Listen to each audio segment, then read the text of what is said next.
The United States taking on Belgium tonight at 8 p.m. in the World Cup. Of course, the major news surrounding Folarin Balogun of the United States, as he is eligible to play tonight after his red card was suspended. Belgium attempted to appeal that decision, but it was upheld. And there is one other game going on in the World Cup is about to get underway between Portugal and Spain. Over to hockey, Sabres forward Peyton Krebs among the 15 players in the NHL filing for salary arbitration. You could read more on our website from our own Paul Hamilton. It's at WGR550.com.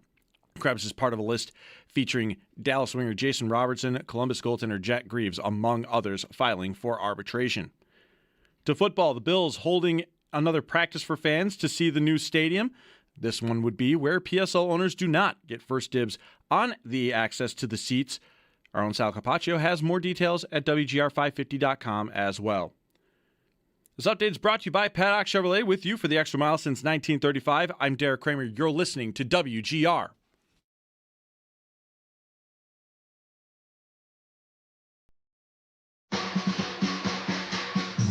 It's Mike Schopp and the Bulldog.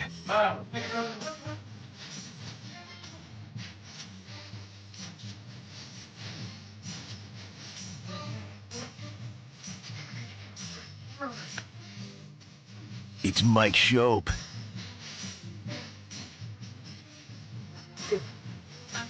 And the Bulldog.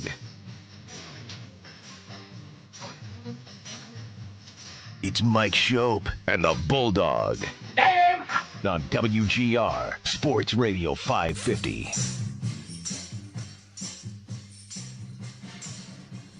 When you go to enter your password into your work computer, and the first 3 or maybe 4, it wasn't that many, I should have been able to count, but I was, the clock was ticking, the show's about to start. How long in the process, how many times do you try to enter your password thinking like, oh, I must have put the exclamation point in the wrong place. It's a long holiday weekend. We weren't here Friday. There were beers. I hit my head. I'll tell you about that later. And so like, oh, I have to note to self, don't at any point during this 2 minutes you're talking about this say what the password is. What did I, okay, again. How many tries does it take before you realize the caps lock is on?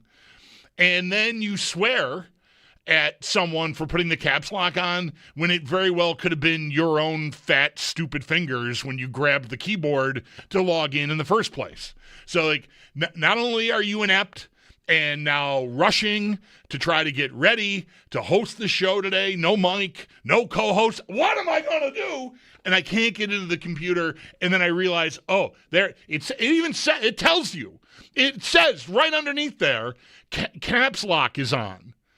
But I don't see that the first 5 times I'm logging in. Like, oh, gee, I must have played. What's the number? No, that's the number. Finally, somebody, Joe, or I don't know, Tim. Nobody uses these. I'm the only old guy, I think, that uses these desktops anyway. But hi, good afternoon. I did get in. It was fine. 4 attempts. Realized, oh, yeah, caps. And now that I brought it up on the air, I'll be that much better for it. This will serve as a reminder to me, because I will have talked about what an idiot I am on the radio, and then I'll remember next time. Maybe it'll take one time. Oh, caps lock is on. I should take care of that, but there's myriad problems. My glasses are scratched. I need new ones. I've needed new ones for 5 years. It's so hot in here that they fog up now during segments, which is great. So I'm going to give myself a little bit of a pass on not being able to see the caps lock was on until I actually looked for oh, there it is. Anyway, good afternoon. I hope you all are doing well. Mike Schopp has the week off. As the week unfolds, I'll have a couple of different guys in here helping me out. Nate Geary tomorrow, Sal on Wednesday, and then Nate again on Thursday. But for today, we're just hanging. Greg Wyshynski from ESPN, outstanding hockey coverage for many, many years, and someone who absolutely never, ever, ever turns us down, it feels like. Like whenever one of us asks Zach to get a hold of Greg Wyshynski, it's like almost always the next day he's booked. In this case, I think it was like Thursday or Friday for Monday, and sure enough. So anyway, Greg at 4 will sort of, I don't want to say put a bow on, because we'll see how this week unfolds. There is still, I think, credible NHL reporting. We'll talk with Greg about this, about some of the big names that did not get moved during the traditional trade period leading up to and around, and then immediately after the NHL draft, leading into free agency a couple of days later. We're now, Wednesday will be a week into free agency, and I don't want to sound like I know that business won't be done. And I think maybe the key reason to keep that in mind is that there are still guys who it appeared teams were either eager to move on from, or the players were putting the team in a position where they had to choose to be eager to move on with trade demands and that kind of thing. So maybe there's still business to be done. We'll get a read on that and everything else that's gone on in the NHL. A huge development over the weekend with offer sheets. I'm sure Jeremy White from our morning show is happy, as he has been championing the cause of offer sheets being a more regular part of the business landscape in the NHL, and we got a whopper of one of those over the weekend with the Flyers throwing a 5-year, $90 million, $18 million a year contract on 21-year-old Leo Carlsson. So the Ducks have got a few more days, maybe like 5 or 6 days to match that. We'll see what they do. So a lot to get to as it pertains to hockey. I'm tempted to lay out the scenario that ended me with this. I don't know. Can you see? It's small. I shouldn't really complain. To call it a head wound would be I'd be exaggerating. And we're on video now, and you probably, I don't even know. Let me look and see. Maybe you can't even see it on the regular shot. Like G would have to. Oh, it's a little blotch. Anyway, I hit my head on I walked into a tree is what I did. And like, if someone says that to you, you get an image in your head of what that looks like. Someone just, like, you walk into the trunk of a tree like an idiot. You didn't see it. Maybe it was dark. In this case, it was 9 o'clock in the morning on a bright sunny day. So I don't have that excuse. But no, I did not walk into the trunk of a tree. I got done in by, it's a limb, right? Branches are at the end. The limb is limb. I don't, trying to use the correct terminology. I don't want to get any mad emails from arborists. I think I used that correctly. So, I looking for my ball between the 7th fairway and the 1st fairway at Delaware, if you're familiar with that. There's some trees and rough sort of separating the two, and I hit my second far enough left that I was, guys were in the tee box waiting to tee off on one. And I'm like, I see you. All right, I'm, trying to find my ball. And I was having trouble finding my ball, and I was not at all focusing on my immediate surroundings. And at one point, with my head, I'm watching. If you're watching on the Twitch or on the YouTube, you can see like I've got my head down, like I'm searching around on the ground. And then I just got up, and this limb that was sort of hanging down in like a little bit of a U shape from the tree, I didn't just hit it. Like this thing put me down. This thing folded me up. Like I hit it at just enough of an angle that I think I was like sort of stepping up into it, and I had a hat on. Not a helmet, because I usually don't wear a helmet when I play golf. But so I had the hat on, and the branch just hit like my forehead and the brim of the hat and pushed me down, like compressed my neck and my head and everything, and like just put me down. Jeremy White was I don't know, 20 yards in front of me and heard, like, I don't know what kind of sound it made. I couldn't tell if the people waiting in the first tee box saw the carnage or not because, oh, man, they, I'm sure, enjoyed it because it had to be quite a sight. I'm not a smallish man, and to see me, I mean, I probably looked like, if you didn't notice the tree limb, it looked like I had just collapsed in the heat or something, probably. I mean, I'm in a heap on the ground. Jeremy's running over. Like, I'm not great. I'm okay. I'm not. Heat. I'm like, no, I hit my head. I hit my head on this stupid tree.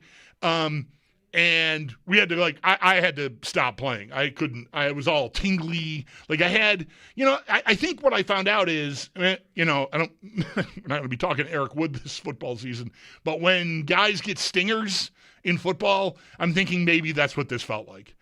Because, again, like, the angle of it, like, just everything. So my neck and my shoulders are feeling, I got pretty much range of motion. Like, I'm just about okay, but it's still a little sore.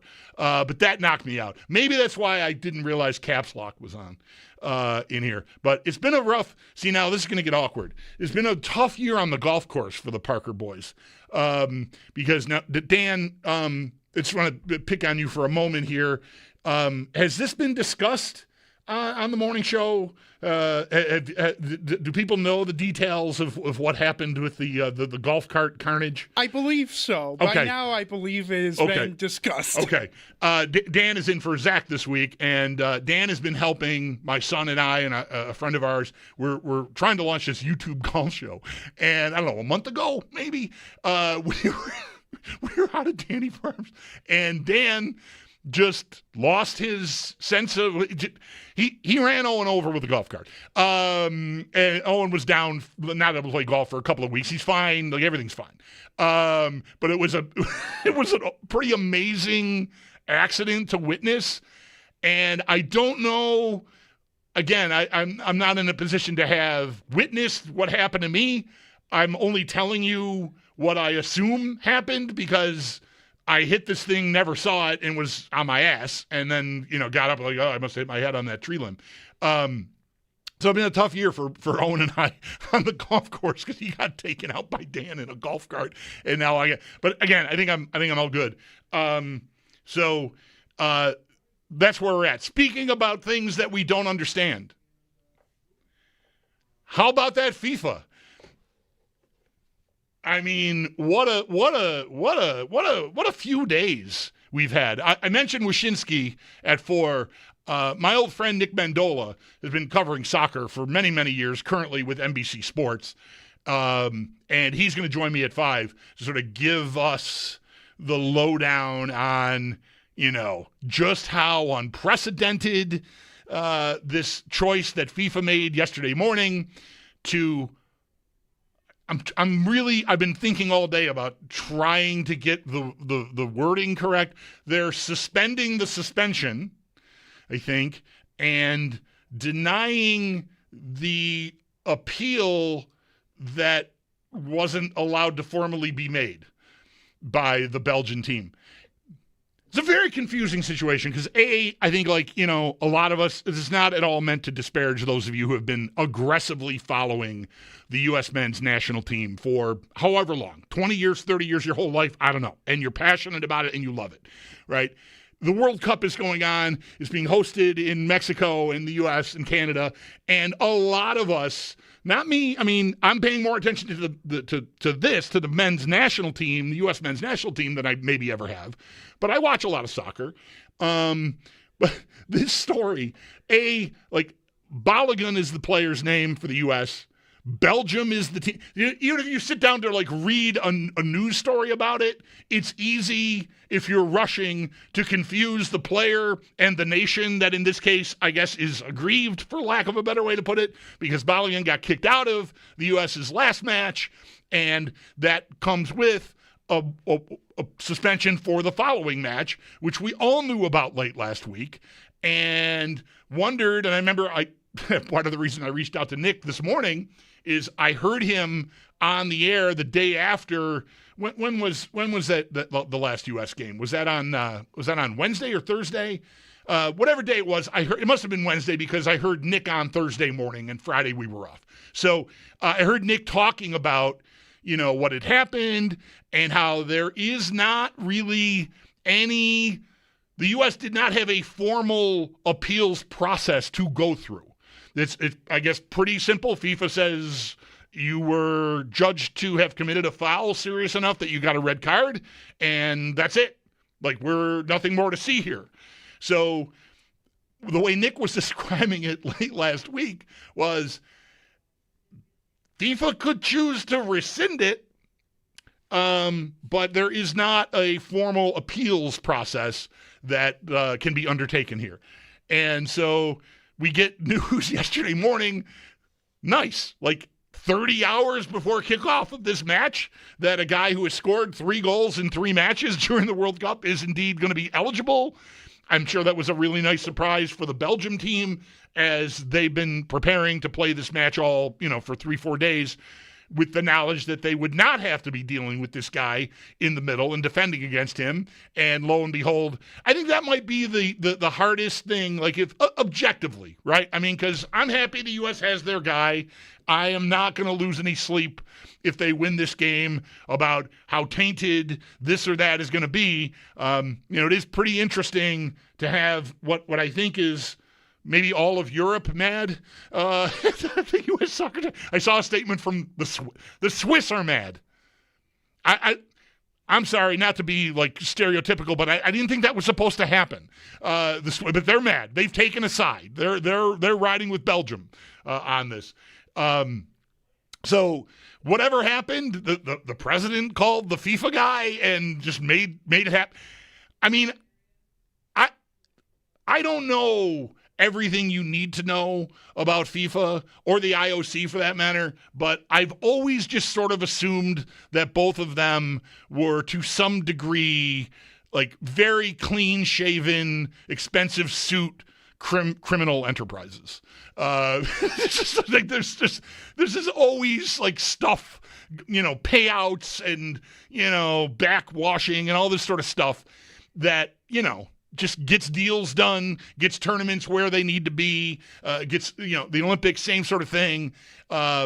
So in this case, whatever level of corruption this rises to should, I mean, at least, the U.S. is going to have this guy tonight. That looks like the final definitive word, but I guess with the way this thing is gone, I don't want to assume that something won't happen between now and 8 o'clock that could cause Balogun to miss the game. But for now, it looks like he's going to be in the game.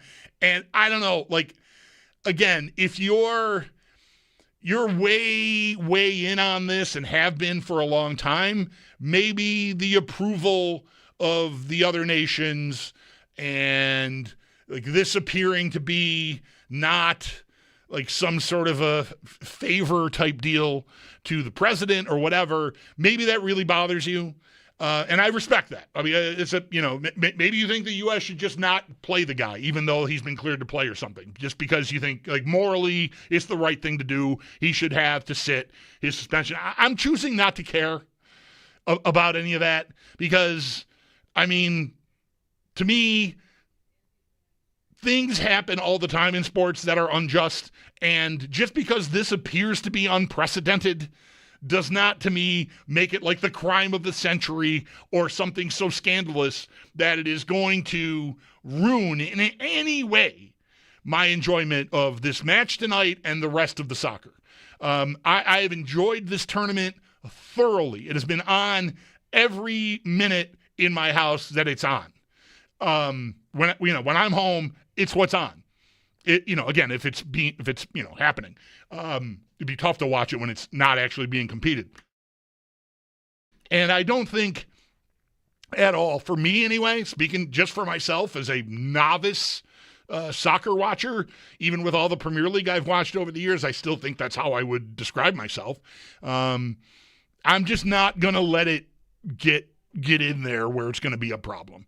And I highly doubt that it will have a shelf life much longer than the next match after this. If the U.S. wins tonight, they're slightly favored to take down Belgium tonight. 8 o'clock is kickoff. And if they win and move on, I would think moving into the next round, there'll still be a lot of outcry about the decision, again, provided it holds as of now and Balogun gets to play in this match. But I would guess that it will die down. To me, any idea of an asterisk or something, I mean, first of all, it means you got to win the tournament, and we're a long way from that here at this point. No question.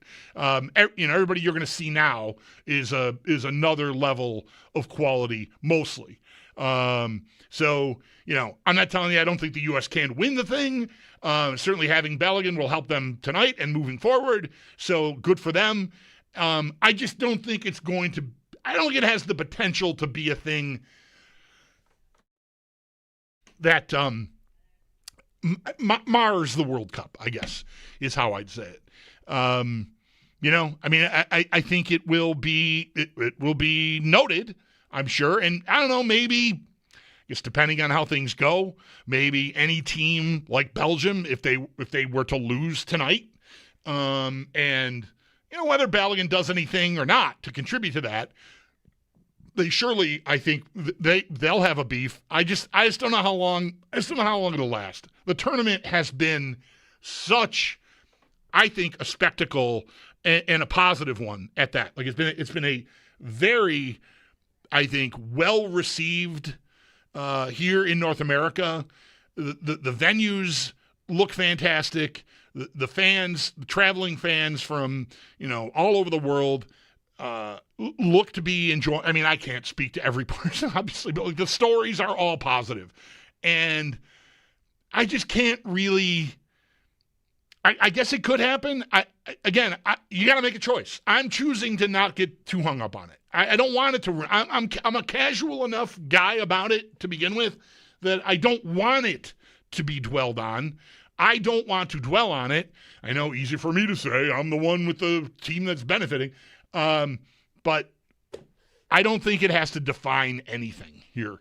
There's a long way to go to get anywhere, and I think if the U.S. is able to keep going beyond tonight and beyond even a next round game, that this story will end up on page 10. I think that's a guess. I don't have to be right about that, but I just don't think it's going to be something that is ruining the tournament or anything. In my opinion. 803-0550 is the number. If you got any thoughts on that, and if you're, been enjoying this tournament, I'm happy to talk about it with you between now and really the top of the hour at 4 when our first guest, Greg Wyshynski, comes along. Rich will lead us off in the 3 o'clock hour. Hi, Rich. Thanks for calling. You're on WGR. Hey, Chris. Thanks for taking my call. Hey, I'm not a soccer aficionado or anything like that. I've watched a lot. I've had kids and grandkids in it and stuff.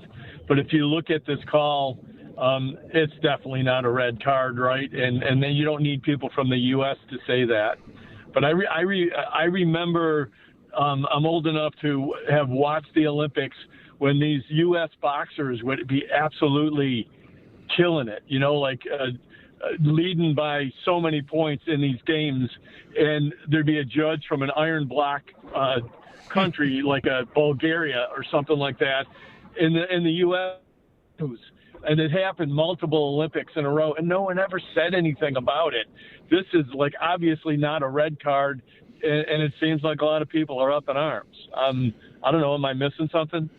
No. I think you can, objectively look at the play and arrive at they should not have penalized Balogun like they did with a red card. But the fact is they did. However they arrived, however flawed that was, they did get there. And to remove the suspension in the next game at this late juncture does... I think if they just acted the next day hey, you know what? VAR is great. We love VAR. It saves us getting a lot of things wrong. But in this instance, it was improperly implemented, and we apologize, and we're rescinding it, and the kid can play in the next game. If that happens on Thursday afternoon, yes, there is still an outcry about it, but I think the timing of it being, within 30 hours or 36 hours of kickoff of the match makes the optics way tougher to handle. So to me, it's like less about what I thought of the foul. And I appreciate that can be backwards, right? What matters the most is, were they correct in the first place? But if there's not a mechanism to fix it, to just choose to fix it 30 hours before the game, I totally understand why Belgium and anybody else in this thing are pissed. Like, it looks like impropriety. It smacks of impropriety. So it's less about, do I think a red card should have been handed out on that play, and how they've gone about maneuvering through this. I just think they just waited way too long, to me, I don't know, maybe they thought there'd be less uproar if they announced this, on Sunday morning or whenever it was announced. But I think they would have been way better off to just say, hey, look, this was screwed up, and we're fixing it right away. People would have still been yelling about whatever, but there's no president involved. There's no appearance of favors. There's nothing. None of that happens. So I think that's probably where they really dropped the ball, at least in my opinion. Thanks a lot for the call, Rich. 803-0550 is the phone number if you would like to get in on the show today. Again, told you the guests. We've got Greg Wyshynski on the Sabres and the NHL at 4. Our buddy Nick Mendola from NBC Sports on the World Cup. And the U.S.'s match tonight at 8 o'clock against Belgium. Portugal and Spain are playing currently in their round of 16 match.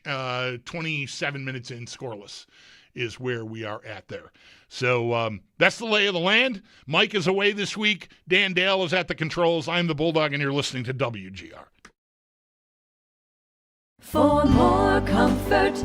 Now's the perfect time to make yourself comfortable with a new electric heating and cooling system from Belknap. In Western New York, summer and winter bring extreme temperature conditions. Make yourself comfortable with Mitsubishi electric heat pumps, designed to keep your home cool in the summer and warm in the winter, no matter how hot or cold it gets outside. Call Belknap today to learn more.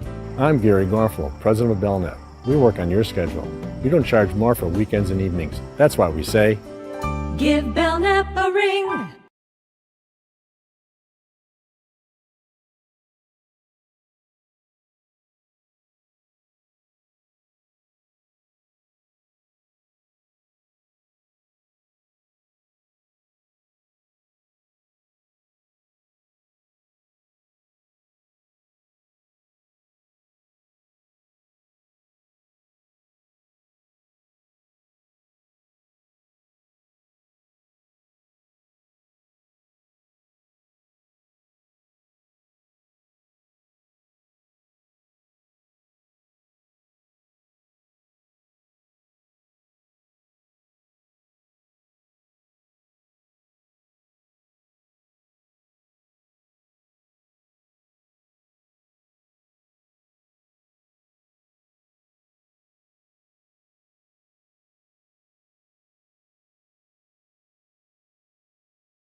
We'll see what the final decision is. Potential game-changing moment. After review, the number 20 United States Committee serious foul.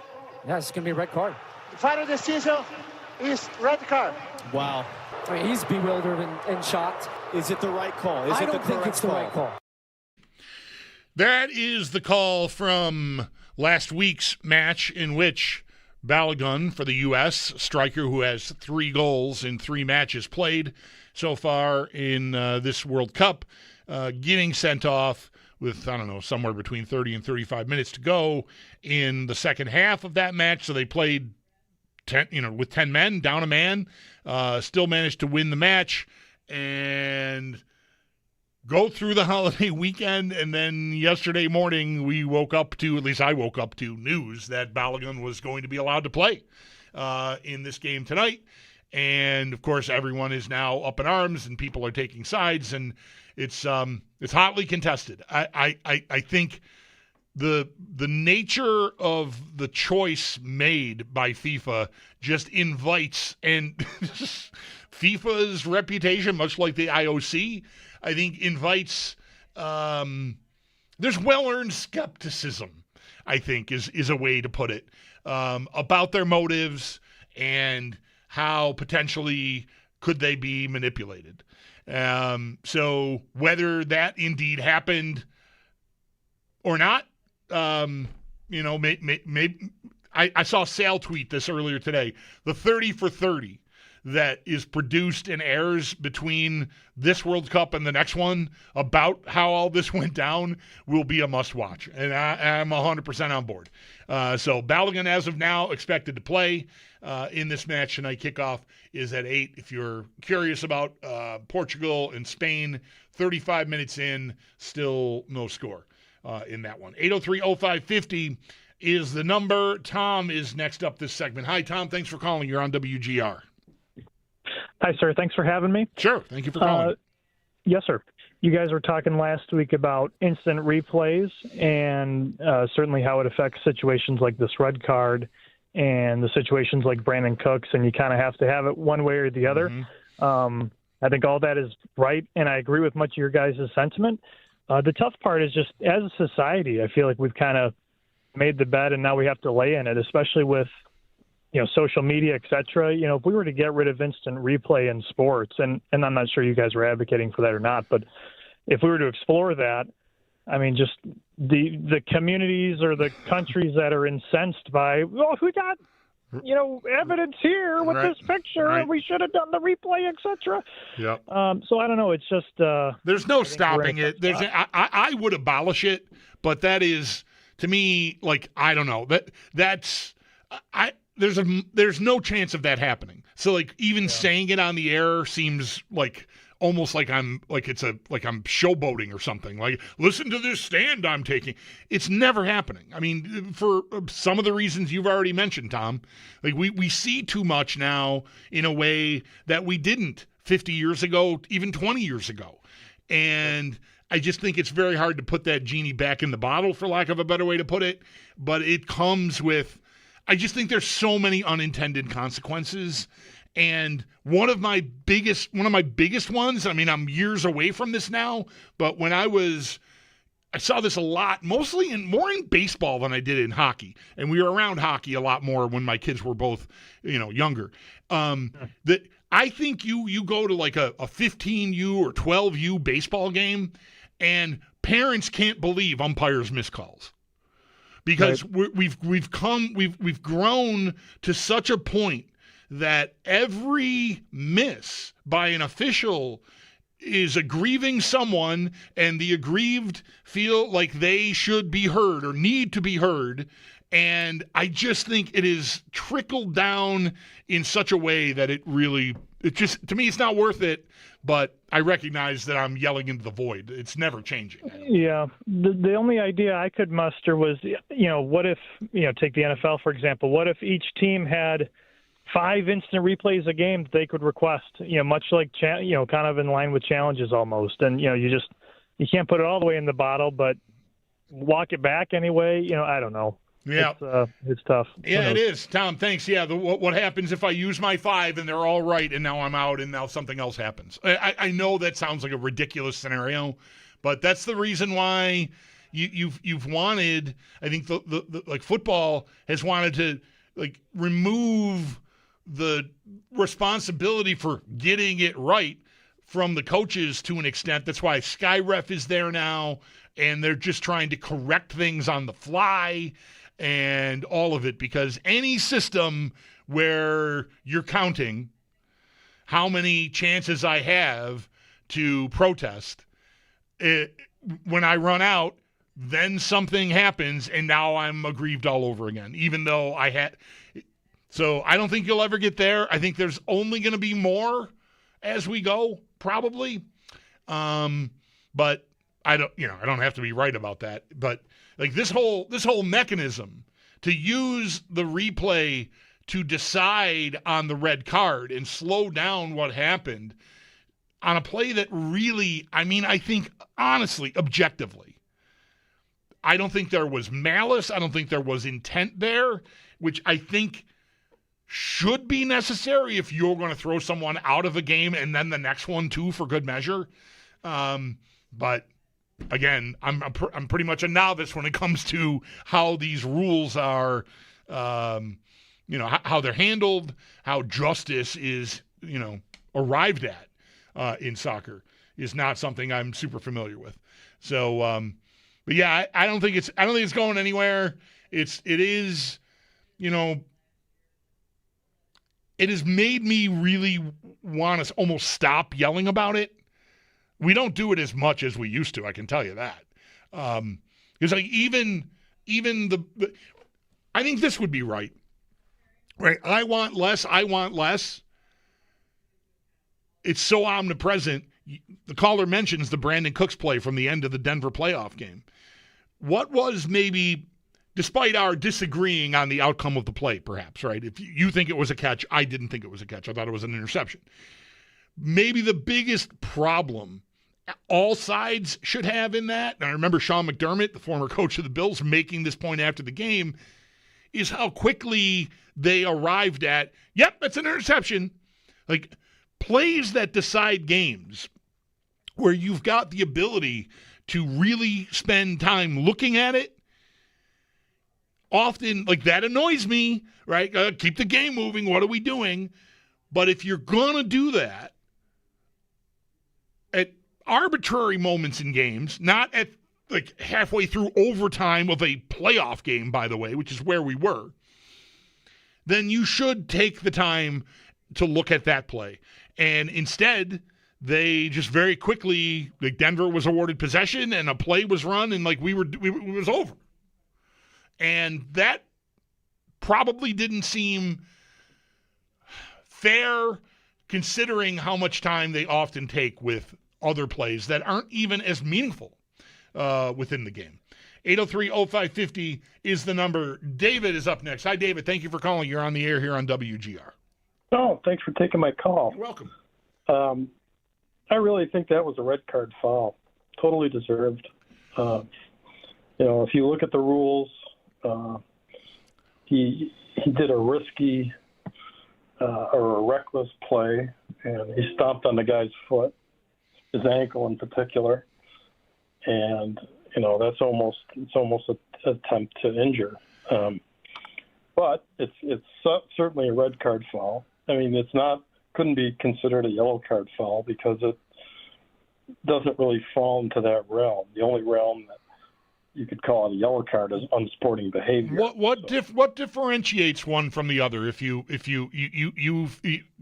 feel to me like someone I want to at least trust to have a handle on this.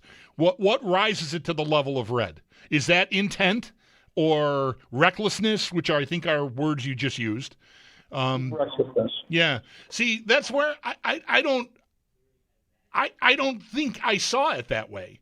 I felt like he was just stepping and they came together awkwardly. I didn't see him reaching to try to make a play on the ball or, tackle anything. I thought it was just two people that came together with an unfortunate outcome, which is why I've struggled with the intent part of it, because I feel like if that's a part of what graduates you from a foul to a red, then I would need to see more to prove to me that there was intent there or recklessness. I did not think that was the case.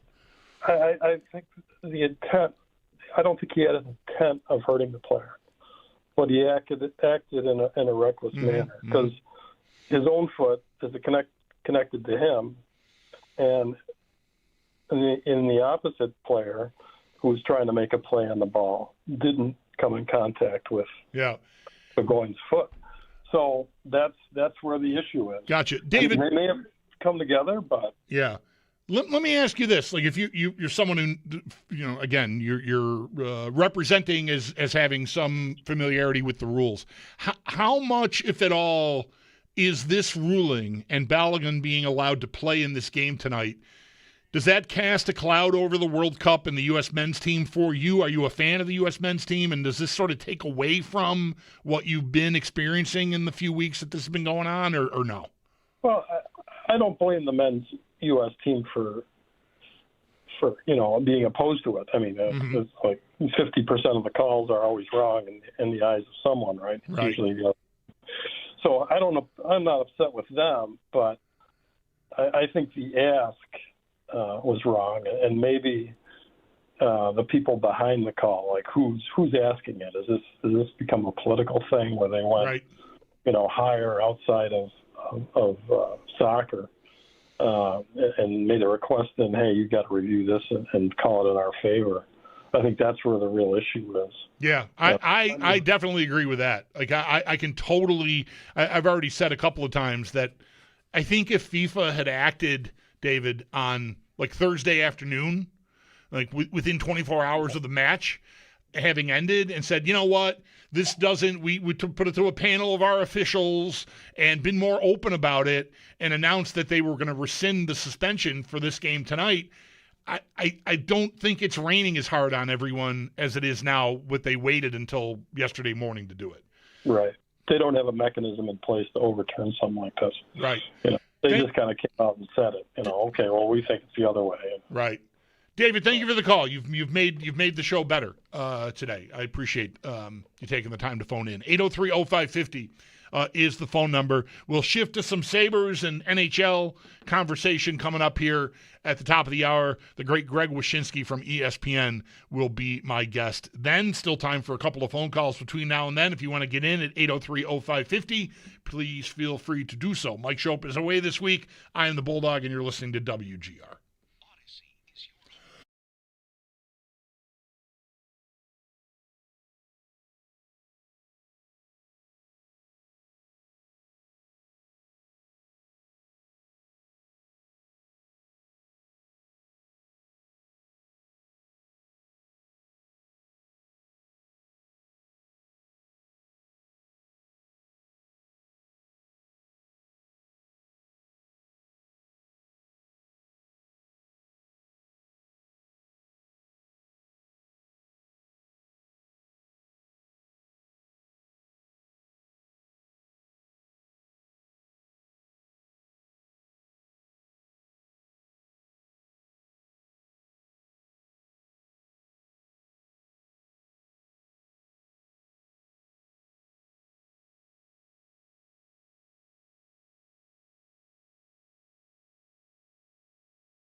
I did par the hole, by the way.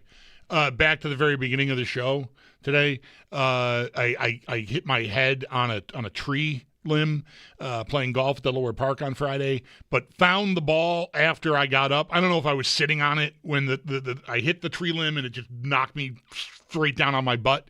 But I got up. I had to hit a shot over like a 30-foot tree onto the green. It just clipped the very top, little tippy top of the tree, which made it a good shot. I probably would have shot it over the green if it hadn't hit that little bit of tree, but parred the hole. So, it's a happy ending, as it were. I'm tempted, I don't know, I shouldn't keep bringing it up. You can't, if you're not watching on the video, this little, it's sort of scabbed over, and I want to pick it up, but then I think I'm probably going to start bleeding. So I should leave that alone. I don't think we need that kind of theater on the Twitch today for the kids or the YouTube. Let's not. I must look fantastic, by the way. I don't have my glasses on. It's 80 degrees in here, so I'm sweating profusely, and I got this scar on my forehead. I'm a real piece of work. What's the one thing when the temperatures blast off like they did last week, high 80s, even 90s, real feel, whatever, 100? What's the last thing you want, if you are equipped with central air, is to hear noises? Still working. I call Reimer. Sal's doing the ads now. They're coming tomorrow. I'm nervous. On my birthday last week, I got up in the morning, and that thing was in the basement, clanging. Clanging is what was happening. I heard it as soon as I got out of bed on the second floor of the house. Ooh, what in the world is that? Oh, look, there's condensation on the ductwork here leading up to, okay. The clanging stopped. It just, and no, I didn't think, it fixed itself. I mean, you can hope, right? But the clanging stopped. Now it's just sort of, it's like the remnants of the clanging. There's just some noises that are not typical. So I decided to call. I told my wife last week, I'm I don't want to call them in advance of the holiday weekend. That just seems insane to me. Because they got to be swamped. It's suddenly it's super hot. So I waited, and they're coming out tomorrow. So it's one of these deals where you get asked on the phone, how old is the unit? You guys installed it. Do you maybe have records? Because I don't know. 8 years, 20. I really don't know how old the thing is. It's old. I know it's not new, but does it matter if it's 8 or 20? Because I'm not sure which of those it's closer to. I'm not the best record keeper. We'll take a timeout. Greg Wyshynski on the Sabres and the NHL and offer sheets and all of it heading your way right after this, so stay tuned for that here on WGR.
The United States taking on Belgium tonight at 8 o'clock in the World Cup. Of course, the major news surrounding Fullerton Balogun of the United States as he is eligible to play tonight after his red card was suspended. He is then able to take the field today. Belgium attempted to appeal the decision, but it is upheld.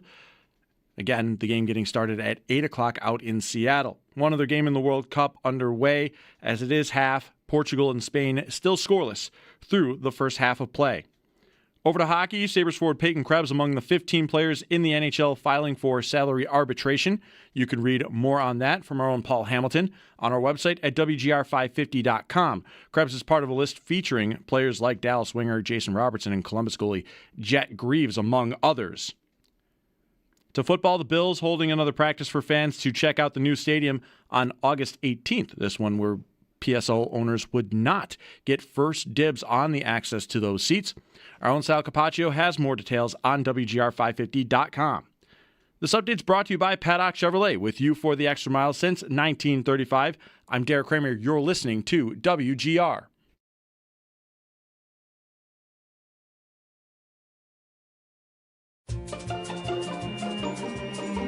It's Mike Schopp and the Bulldog. We're up there, and here are the people on the panel, so I'm taking pot shots at Brian Brown. Because, that's what he came to Buffalo for. It's Mike Schopp. You literally told E.J. Manuel to his face that he sucked. And the Bulldog. I was proud of you, because I feel like that's what you're there for. It's Mike Schopp and the Bulldog. I know. I couldn't, though. No, I couldn't. I'm better than you. On WGR, Sports Radio 550. Glad to have you along for the ride here on a Monday. Mike is away this week. I am the Bulldog. Thanks for tuning in to WGR. And you've arrived here at an opportune time because one of our very favorite guests ever is on the West Her Hotline. He is Greg Wyshynski, ESPN's fantastic National Hockey League reporter, writer, and all-around good guy. Greg, good afternoon. Nice to talk to you again. Always appreciate you answering the calls whenever we do call. No worries, man. As we've seen so far this offseason, there isn't really a break for the NHL anymore. It's kind of crazy. I mean, this thing gets. I've been doing this job for a very long time, and there certainly was a moment in July where most everybody just said, "All right, I'm off to the cottage," and then we don't hear from them until September. But now the cottage time is maybe 6 days in August. Well, otherwise, everybody's working. I'm glad you started there because we've had, I don't know how often in the summer, I know we talked to you through these seasons multiple times. Mike and I have been in this room together. We started doing this show together in September of 2003, so it's been a haul. And, the Sabres' existence has, for a lot of that time, been really challenging. The highs were pretty high, but there's a lot of lows. And consistently one of the worst is trade deadline day and free agency day, because the Sabres have often really, there was one year, Mike will point out, that they had Darcy Regier doing a chat with fans online at noon on free agency day. And we were like, shouldn't you be talking to people? Not fans, talking to players and agents. Anyway, so there's a lot of scar tissue there for both of us. And on Wednesday, Jarmo Kekalainen, 4 hours into free agency, decides to hold a news conference where, Greg, honest to God, you mentioned the cottage. It sounded to me like, all right, I'm off to the Muskokas. We'll see you later. And I thought, isn't there still a lot of stuff that could get done here? So do you feel like this will be a different summer than it's been? Is that why you led with that? Sure. I mean, we're already seeing it. I mean, think about how many dangling threads of big stories are still out there right now. Jason Robertson, obviously, with Dallas, that's the biggest name we're all trying to figure out what's going to happen with. He filed for salary arbitration, like you mentioned with Krebs in the update. He did the same thing yesterday. So it could be a one-year deal with what would be the largest ever arbitration award to a player if it gets that far. That would walk him to unrestricted free agency, or Dallas is going to figure this thing out in the next couple of weeks. Mm-hmm. Then you got the Dylan Larkin situation in Detroit where he asks out and he's got 5 years left in his contract, and Steve Yzerman's like, good luck with that. If you don't expand your trade limitations beyond 3 teams, I don't know how this is going to play out. And then, a situation that certainly has impacted the Sabres, which is the Connor Hellebuck situation in Winnipeg, where depending on who you talk to, he's unhappy and he's looking to get out, or he's not. I mean, the only thing I know for certain about that situation is that, as of about 2 weeks ago, Kevin Cheveldayoff, their general manager, was certainly fielding offers for Hellebuck, but had not gotten to the level of here are the players I would need to make it happen. Although there have been reports to say that maybe it did go that far with Buffalo. So, those situations are going to play out over the next month, maybe more than that. In Larkin's case, maybe all the way to training camp. So it's definitely an off season that feels more extended than usual. Well, that is welcome news for myself, and I would hope for a lot of our audience, because I'm having a hard time, Greg. Like I like some of the young kids here, Helen Houston, Ostlund, and Yuri Kulik is coming back, and there's a lot still to like. They just drafted 4th overall a week ago Friday, and got other young big defensemen coming, as well as the kid they just drafted this year. So it's good to see the thing get restocked and be bullish on the young guys, but I'm having a hard time figuring out how, today and how on, whenever camp opens and whenever the season opener is, you'll be able to tell me the Sabres are a better team, because they lost Byram and Tuck, and Byram, Greg, to me, was their best player in the Boston series. He kind of got lost in the Montreal series. Same with Tuck. Was excellent versus Boston. Second round, nowhere near as productive or noticeable, but still, those were guys that really drove a lot of play for this team. And I don't know, man, as high as you can get on a kid, I don't think they're anywhere near as good as they were before these moves happened. So I think I still need this long summer runway to make sure the team, keeps going in the right direction. Yeah, but I think the fun thing about Buffalo right now is that in the past, when they've taken the long view on things, it's been in that desperate journey back to the playoffs, and just wait, it'll be different this time. And, that cycle played out at least 17 times over the last, 13 years. And what's different this time is that you do kind of feel like that Jarmo Kekalainen is taking more of the long view here, in the sense of we don't want to commit the money and the years that Alex Tuck is looking for, because we've got other business elsewhere. And although we'll miss the output, we think that contract might not age well. Mm-hmm. And in Byram's case, obviously, the same sort of considerations contractually. I mean, what he's going to get from Chicago is going to blow our minds, or has blown our minds. It's so that decision gets made. And then, you look at the roster at some of the names that you mentioned. Hellenius, obviously 20. Zach Benson, who they signed, is 21. You go along, Ostlund's 22, and then they go and get a pretty decent player at number 4 overall in the draft. And I like them using that pick rather than trading it.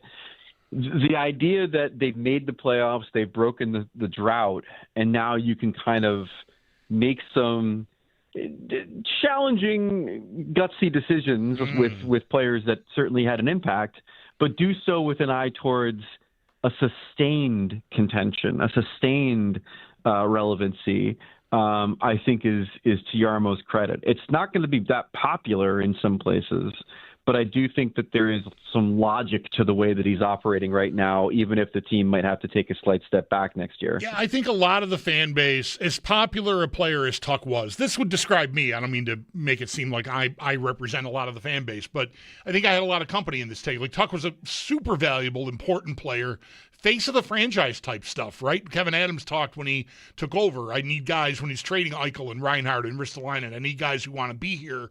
And Tuck is, from the Syracuse area, so that worked well enough. But yeah, his age, the contract, there certainly was a point where I could agree with, okay, I'm not going there. It's too rich, but where's the replacement that can grow a playoff beard? Like that's Right. the thing. And that's why I like hearing that you think you're getting the sense that business will still continue here into the summer past the traditional windows for trades to be made, because I still think the Sabres, it sure sounded like Yarmo was going to be, even going back to the trade deadline, Greg, like he was big game hunting. And, I like Olin Zellweger just fine as a replacement for Byron. That's a good enough idea to me to get behind it. But I'm still waiting for that one other big thing. Yeah, and it's even better when you see what Anaheim just spent on their other RFA free agent, Michikov. I mean, like, spending upwards of $7 million on him, and then what Buffalo locked, have Zellweger locked in at. It's like you said, the business probably continues. I know there have been some reports about someone like Jack Quinn's name, for example, maybe being out there as far as a trip to be used to improve the team with another veteran player. But overall, I mean, like I said, I'm comfortable with the build that's happening right now, with the foundation that's been laid. And, I'd rather them kind of take the slow and steady wins the race kind of philosophy here than trying to go out and find, someone slightly younger than Alex Tuck that you hope can be Alex Tuck, who, by the way, for all the things we're saying about, growing a beard and playing in the playoffs and everything else, I mean, it was kind of a disaster by the end of that postseason. The Montreal series, he was a ghost. Yeah, I agree. Yeah, which we shouldn't probably lose sight of. Yep. No, that's fair. Greg Wyshynski, ESPN NHL on the Western Hotline here on WGR in Buffalo. So the Hellebuck idea, how good an idea is that in your mind? And what should I be bracing to give up if the Sabres were to get that across the finish line here, you think? Well, I mean, it obviously probably starts with UPL. I mean, given that he's, 6 I think than Alex Lyon. That's a guy that obviously Winnipeg could have around for a good amount of time. And then beyond that, your guess is as good as mine insofar as like what the Jets would want back, and also the behind the scenes part of it. That's the part that we never really know. We never really know how bad things are. For example, for Brady Tkachuk on the ground in Ottawa before that trade to Florida, and then it all comes out afterwards. You know what I mean? So like, what is the necessity to trade Hellebuck? Like, has he voiced more than we know behind the scenes? Has he not? What does a trade market look like? Has he narrowed it because of his protection down to, maybe just a couple of teams, and Buffalo's one of them? It's all these things are out there. And then the other part of it too, when it comes to a goaltender, even when it's somebody who we all consider to be the best goaltender in the league, is there aren't always teams that need one. And that narrows the field in a way that it's not narrowed for skaters or defensemen. And so then that becomes also the question of like, who are you actually negotiating against? What's that market look like? And then that's going to determine ultimately the return for the Jets. Yeah, it's funny, Greg, the way I was really intrigued by the Matthew Nyes chatter leading up to the draft, and hopeful because you wanted to find a younger plug-and-play replacement for Tuck. I know there's maybe some defensive shortcomings that would need to be brushed up on, but that was like custom-made. I love that. It never really made sense to me that Toronto would divest themselves, and they haven't, so maybe they never will, or at least not immediately. But that was a really cool idea, and eventually I didn't love the Hellebuck idea, like spending assets on a 30-ish-year-old goalie. The contract is reasonable. He's been great. I just worry about any cliff coming and being stuck there. But as the offseason goes by and the Matthew Nyes thing cools off, I don't think the Sabres were ever on Dylan Larkin's list. What else am I going to do? All right, well, the goalie, at least you're firing a shot, you're taking a shot. But it was never my favorite idea. Where do you think Larkin, where does that go? Like, has he had to expand his list? Because, again, I don't think that's a player. I think he's reported to be very good friends with Jack Eichel, and after the surgery debacle of a few years ago, I have a hard time seeing Larkin go, yeah, okay, maybe I'm making something out of nothing there, but I wouldn't expect him to ever be an option for the Sabres. What ends up happening there, do you think? Yeah, I mean, Vegas is on his list, and I think it's on his list because he's friends with Eichel in the same way that, Minnesota's on his list because he's got guys there, and Florida was on his list because he's got guys there. I think where it's headed with Larkin is that he doesn't hold the hammer here. Like Kachuk, Werenski, Quinn Hughes before them, these guys had the pressure point of, okay, my contract's up in 2 years and I'm not going to sign long term. So now you have that knowledge and you can do with it as you'd like. And in Vancouver's case, they traded him to Minnesota, and in Ottawa's case, they traded Kachuk to Florida. And then Werenski is probably going to be moved at some point, but only to a team of his liking, as the Dallas Stars found out pretty severely last week. In Larkin's case, he doesn't have the hammer. He signed for 5 more years. And so it's fine that he's gone to Steve Yzerman and said, I want to trade. And then it's fine that he's gone to Steve Yzerman and said, here are the 3 teams I want. The problem is that Steve Yzerman can be like, well, I'm just going to wait until you expand that list, sir, because I don't think that those teams can really give me the return that I want for my captain, a number 1 center in this league. And so where it's going is probably deeper into the summer and then maybe even to training camp, where Larkin is either going to have to walk into that dressing room as a captain who's abandoned his ship, or sit out and not get paid until a trade manifests.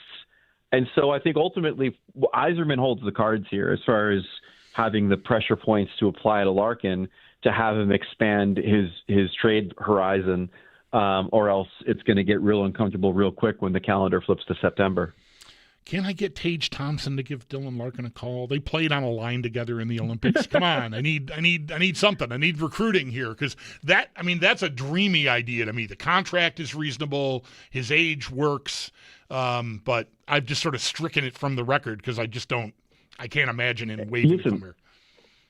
I wouldn't be surprised if a call was made. There's nothing wrong with these guys talking. Like one of the things I wrote about the Washington Capitals last week and how they've, really nailed the summer and have all these amazing acquisitions, including Alex Tuck.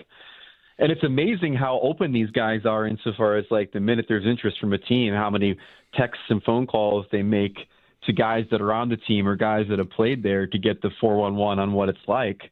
And so in some cases, it's just kind of, what's the lay of the land? Is the coach cool or not? What are the schools like? But these conversations happen all the time. And it's funny how, like, a general manager can get, like $100,000 fine from the NHL if they say the wrong thing during an interview about a player that's not under contract.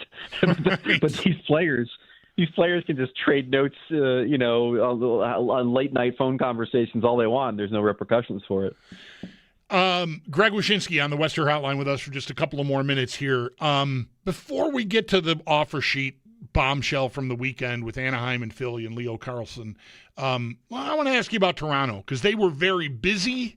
There's a lot of new names and faces, and some big names and faces. They made the big sign and trade with Radish. They get Bobrovsky. Overall, what do you make of I think they're going to be faster. I at least have to give them that. I think almost every guy they signed, aside from the goalie, is going to add to their speed, which could add to their ability to defend, et cetera, et cetera. But are they just rearranging chairs at this point, you think, or do you think they took a step? They've got an interesting mix. Like, obviously, Austin Matthews, Willie Nylander, you could throw Nyes in that core too, is interesting. And quite good. Then you have the next wave with Gavin McKenna, who they took first overall, along with Easton Cowan, who's a good player. And so you've got a couple of young guys there. But, like, a lot of the stuff that they did in this offseason, it kind of feels like John Chaika, the new GM, and Matt Sundin, who's right there with them, are making a lot of changes to show that they're doing some busy work. You know what I mean? Like, it reminds me of when I was in math class, and I would just throw a bunch of numbers around on my answer sheet to make it look like I was doing equations, but I wasn't really because I didn't know how to do it. And so you get some. I mean, there's some of the moves they made I like. I mean, I'm a big Nick Paul fan who they got from the Tampa Bay Lightning. Less so a Jack Roslovic fan. There's some other guys that they've acquired that are kind of more in that mode. But like, what does it ultimately add up to? You look at a team like Washington, and their acquisitions are like Alex Tuck and Jordan Kyrou, right? And then you look at what the Leafs have done, and it's kind of like just a scatter shot of different contracts that might make their bottom six better, but ultimately, what does it do for a team? Does it elevate them to the level of Florida and Carolina and Washington? Probably not. But they're better. They'll be better, just not like elite level better. How much of a fan or not are you of what Philadelphia has done here with Anaheim? I'm a huge fan because I think Karlsson's great. Like, I'm a huge Leo Karlsson. I'm holding a lot of stock on Leo Karlsson as a guy who, when you watch him, he kind of looks like a faster Evgeny Malkin. Now, he hasn't put up the numbers Malkin put up as a young player. In fact, I think he's tapped out at like 69 points or 67 points in that neighborhood. But, I mean, I think he's got the potential to be a real force as a number one center in this league.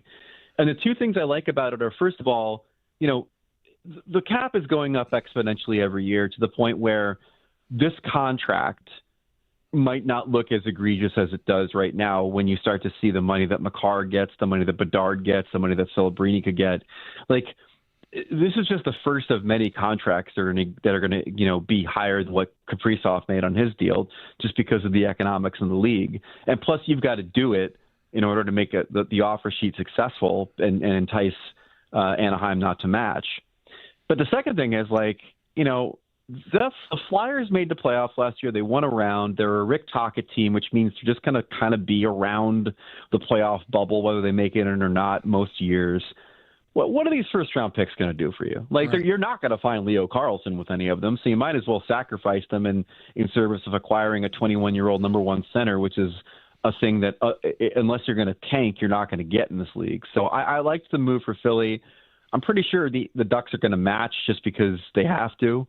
Unless, again, behind the scenes, we don't know necessarily if Karlsson's just like, I don't want to be here anymore, in which case then maybe they take the picks. Who can tell these days? Yeah, I just love that it's so it's evidence of competitiveness, which, you don't always see. Like, teams, for whatever reasons over the years, Greg, have been reluctant to do these. I mean, I know we had a couple last year, but those were modest with Edmonton and St. Louis. This is just it's like shades of Shea Weber is what you've got with this one. How bad a job, if at all a bad job, do you think Pat Verbeek did in not getting out ahead of this and letting it get to the point where, Karlsson was vulnerable or they were vulnerable? It was terrible. I had one NHL executive say that it's a fireable offense that Pat Verbeek allowed this to get where it did. I mean, if you look at all the players that signed well before it got to this point, I mean, you're talking Lane Hudson in Montreal, Logan Cooley in Utah, Brant Clark in L.A. The Oilers locked up Evan Bouchard last June before he could get an offer sheet. It's like all these teams take care of this business early for a reason, which is to not let it linger this long. And the thing about Verbeek and the Ducks that we know for a fact is that they grind out these deals with their young players. They did it with Zegras, they did it with Jamie Drysdale, they did it with Mason McTavish, and all three of those guys are no longer in Anaheim. And so, yeah, there's a way to do this, and they've taken a path that says we're gonna nickel and dime these guys on these contracts that otherwise should be a little bit higher given where the cap's going, and it bit them in the ass this time. Like, it really cost them to have played this game with Karlsson and not have realized that the economics of the league and the boldness of teams has gotten to the point where there was going to be an offer sheet put on them. I think that I read that in your piece, I believe, about like arguing over every $10,000 or something was just something. Yeah, like, boy, for all the the contracts that Kevin Adams handed out while he was in charge here early with Tage Thompson and Dylan Cousins and Owen Power and Matthias Samuelsson weren't all met with neither derision nor universal applause. It's like, you're really $7 million for that guy? But boy, you look at it now, and sure, like Cousins ended up getting traded, but he still looks every bit to me now like the year he had last year. He's a $6 million hockey player. And obviously Thompson is one of the biggest bargains in the entire league. Yeah, for sure. Absolutely. And Samuelson too. Yeah, right. All right, Greg. Where are you going to be for this game tonight? The soccer. I assume you're tuned in for this. I got two young ones, so I'm going to be on the couch, or hopefully not missing too much of the first half, as I have to bathe them and put them to bed. But I'm optimistic. I've always thought that Belgium was a team that could get by. Obviously, with Flo being in the lineup, that gets a little bit more likely. And then we'll see where it goes from there. It's exciting times. I mean, I've as a guy who was at RFK Stadium watching us lose to Germany, watching it on television at RFK Stadium, just to be with a bunch of my friends in D.C. Like, this is a long time coming for the U.S. national team to be this relevant, so it's exciting. Excellent. I'm glad you're enjoying it, and good luck with the kiddos. We've all been there. All right, Greg, thanks a lot for the time again, man. Really, really appreciate you. Anytime. Thanks. As Greg Wyshynski, ESPN, NHL coverage, excellent. Been at it a long, long time, and one of the very best in the business. So, cottage season is on hold, is kind of the vibe Greg is getting. We'll talk more about that when we return here. Calls are available for you at 803-0550. If you have anything on what we've covered so far, which was some soccer to start and now some hockey, I'll definitely have some thoughts on how Greg sort of posited what the rest of the offseason could look like in the NHL when we return. Mike is away today and all week, actually. I am the Bulldog, and you're listening to WGR.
2 games in the World Cup today. The United States taking on Belgium later tonight at 8 o'clock.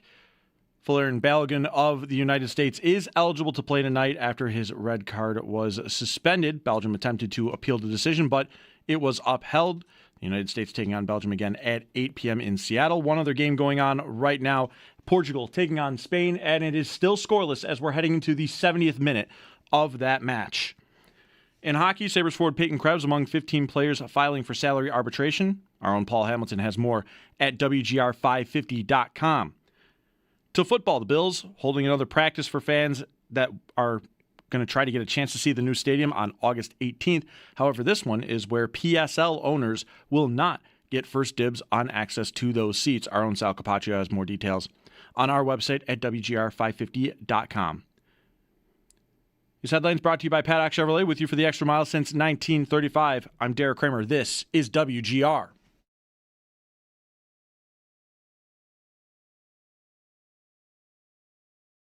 So there's so many levels about this. First off, you make a good point, Hazy. He has to sign it. Like, you can present anybody with an offer sheet, but that player has to agree to go to the new team if it doesn't get matched. When you're getting a 50% premium on a 5-year contract, he's going from 12 to 18. I don't know how you don't sign it. And he's a win-win. Either it goes to Philly and he's $118 million a year, or he gets matched and stays in Anaheim with the team he likes. There's not a soul in the world that would resent his decision to sign this offer sheet. Mike Johnson, Canadian hockey commentator, excellent work talking about the big news in hockey from over the weekend, which was, if you had your face buried in watermelon and fireworks or whatever, Leo Carlsson, excellent young player. Second overall pick from a few years ago with Anaheim, signed an $18 million a year offer sheet with the Flyers. And Anaheim, from the moment that happened, has 7 days to match. We've not heard yet if they plan to. There's a lot of, we just talked with Greg Wyshynski from ESPN, and he's sort of matter-of-factly said, they'll match. They've said that they would match any offer sheet. I don't know that they envisioned it getting to the stratosphere that this got to, but what a spot. I mean, I it's easy for me to say I love it because competitively it's such a cool part of the league that largely goes unused. Like, teams just don't seem to really want to do this to one another, right? We remember back in the summer of 2007 when Edmonton did it to Buffalo with Thomas Vanek, and the Sabres ultimately matched. I remember how mad Darcy Regier was about it. Said he even told the Oilers, like, don't bother. We're going to match it. All you're doing is, pushing salaries up by making this offer to a still, at the time, young player who you couldn't be sure was going to be worth it. It turned out that Vanek was, I think, and then some. We'll see about Carlson. I mean, $18 million is just astonishing for a player who has not even had 70 points in a season. But he does, I think even his ceiling right now, I don't think projects as being like, there's comparisons to Draisaitl. He's a big centerman, skill, gifted, but kind of a horse type player. But even with that, I mean, that is just, there's such a gap from, first line player to like franchise player superstar, which is where, Draisaitl is living. And you're going to be paying Carlson like that. I mean, either the Flyers or Anaheim are going to be paying. And what you're hearing, I think what Mike Johnson is commenting about there is, something worth thinking about. And I don't know that, he certainly has more experience firsthand with players and how they handle one another's money and whether, this guy feels slighted and this guy's getting too much or whatever. I think what Johnson is talking about there is like, would players on the team, whether it's a new team in Philadelphia or his old team in Anaheim, should they match, will they resent what he got? And I think I know why that's a something to ask and wonder about, but I think mostly guys in the league are like, go get it. If you can get your hands on the loot, go get the loot. And Karlsson did exactly that. I talked a little bit late in the conversation with Greg Wyshynski. He wrote wonderfully about this situation, and there's a lot of background on how Anaheim and Pat Verbeek in particular, their GM, have been handling some of these younger players and the reputation that they've already accrued for just not really, maybe, I guess, seeing, for lack of a better way to put it, the big picture, right? Being, trying to get out ahead of things. And there's all kinds of clips making the rounds of Karlsson on this podcast or that podcast or in this interview or that interview talking about how he would have signed for 8 for 80 or something last off season when he was going into the final year of his contract, but they didn't move then and they let the market dictate, and the market pulled a hard lever and dictated $18 million with this offer sheet from Philadelphia. What I think is maybe most interesting and maybe intriguing about this, and it's not to say like there's lots of players that you would want to throw that kind of an offer sheet on, all right? But there was talk when this happened over the weekend that there were as many as 4 teams that had some interest in doing this with Leo Karlsson.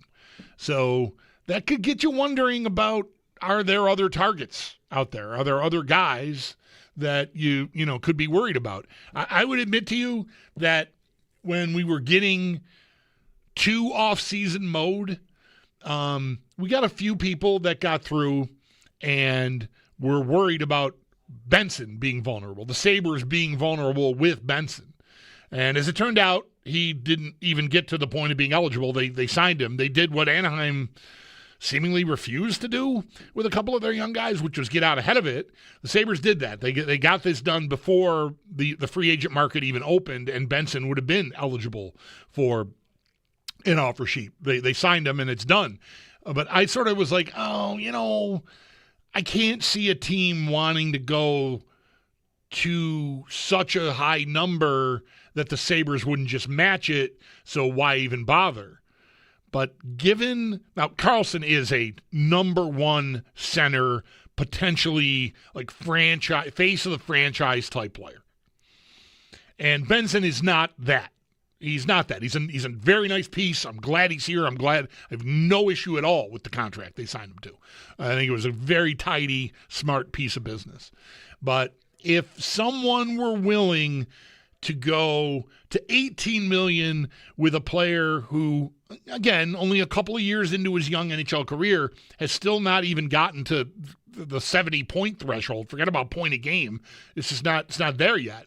If someone was willing to go to $18 million for that player, I wonder if somebody would have gone to 10 with Benson, And anyone who was worried about that or thinking about that, if the Sabres hadn't acted, maybe you had more of a leg to stand on than I was willing to give you credit for at the time. Because I think when you see a contract go, and again, I want to make sure they're very. I'm not saying they're the same player, so therefore the scenarios are different.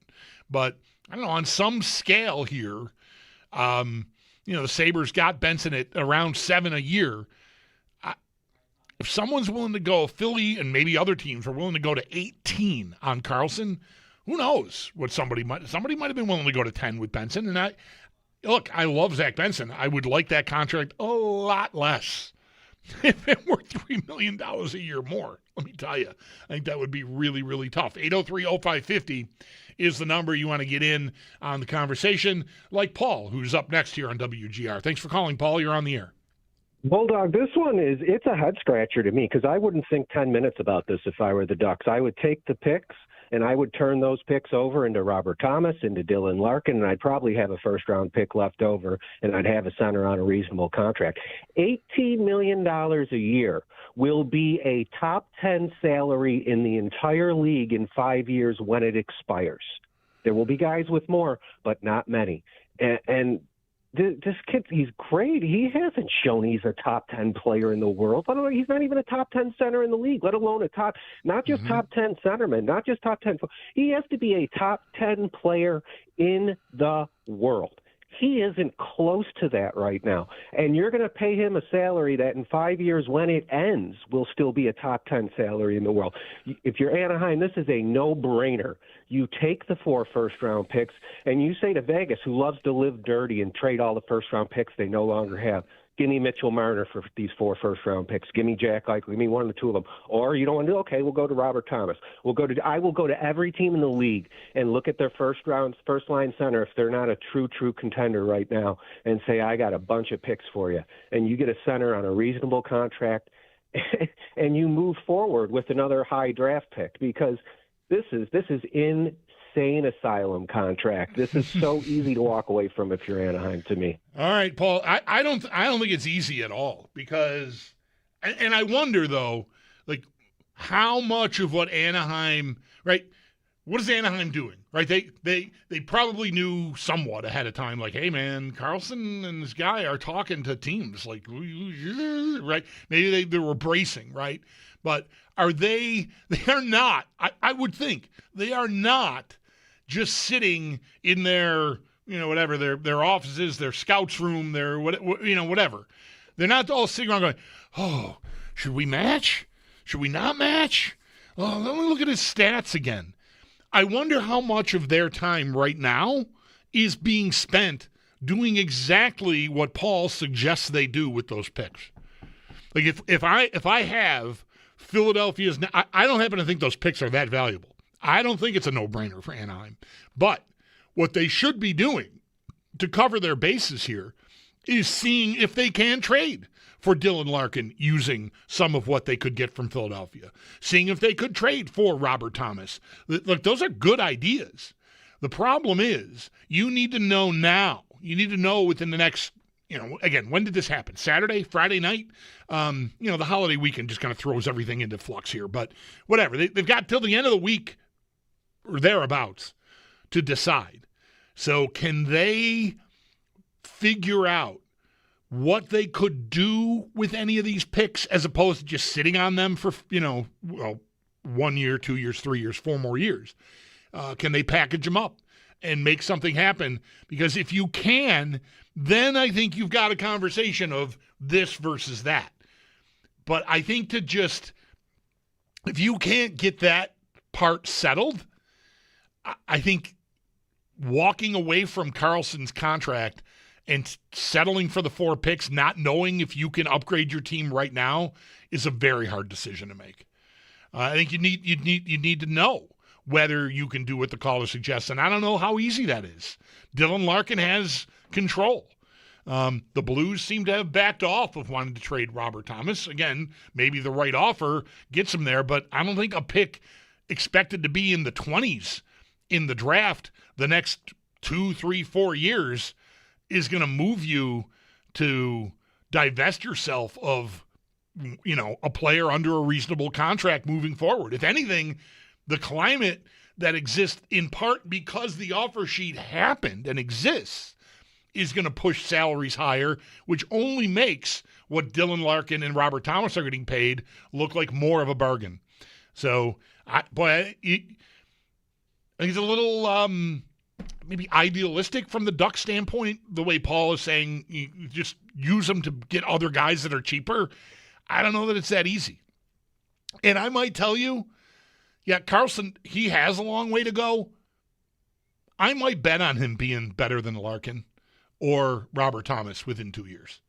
Like, that's a bet I think I would want my team to make.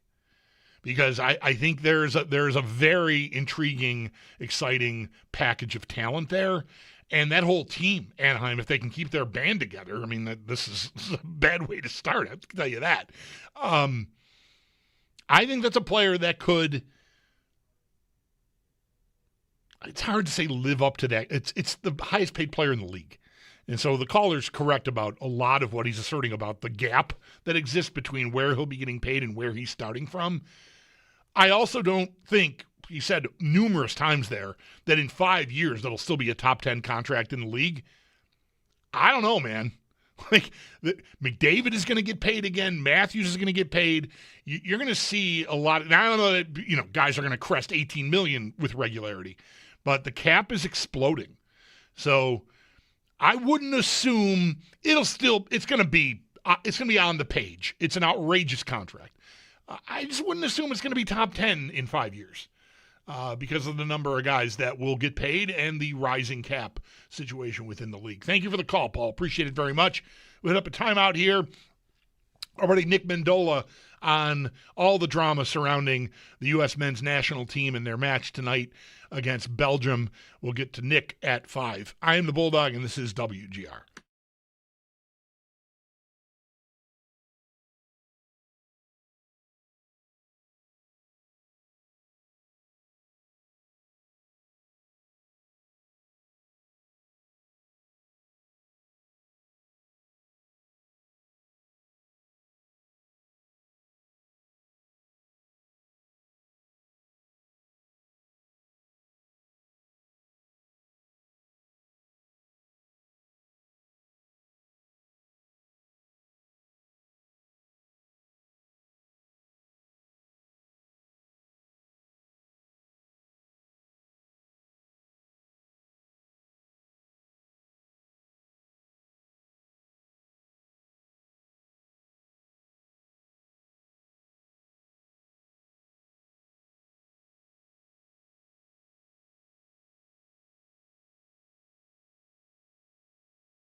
You think it can't be done, but I'm going to squeeze Steven here in before we get to the top of the hour break. Steven, we got a couple of minutes here. Welcome to WGR. Thanks for calling. Thanks so much, Bulldog. I think you do a terrific job. I'll be brief. That's nice of you. So if you add up, I believe you can make the case, and I haven't heard anybody make this case yet, that if you add up the games played by the three kids, Oslander, Pulik, and Helenis, you actually end up with less than one full NHL season. Last year, you add them up, it was 81 games. My contention is if you just get essentially 2 full seasons out of the 3 guys, because obviously injuries occur, I think you more than make up for the stats that are going to be lost. It certainly is not. It's not insane to think that they could replace the guys internally, Stephen. It's a question of whether or not, because anything can work. To me, it's a question of whether a team that just opened what I think should be a long look at a contention window should settle for waiting for all the kids to come through. There'll be more to say as this week unfolds here, but last week during the free agency day, I made a lineup. Mike and I together, we made a lineup during a segment, and we forgot about Noah Ostlund. I mean, we had mentioned him, but when I got down to writing down the 12 forwards and then the extras, I'm like, oh, I didn't leave a spot for Ostlund because there's not top 6 spots for everyone, and I don't really need Ostlund to be my 4th-line center, and so I don't know what I do there. That's why I think you make a trade. We'll have more on that as we go. Nick Mandola on the U.S. men's national team after this on WGR.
World Cup action, as there are two games going on as the round of 16 continues today.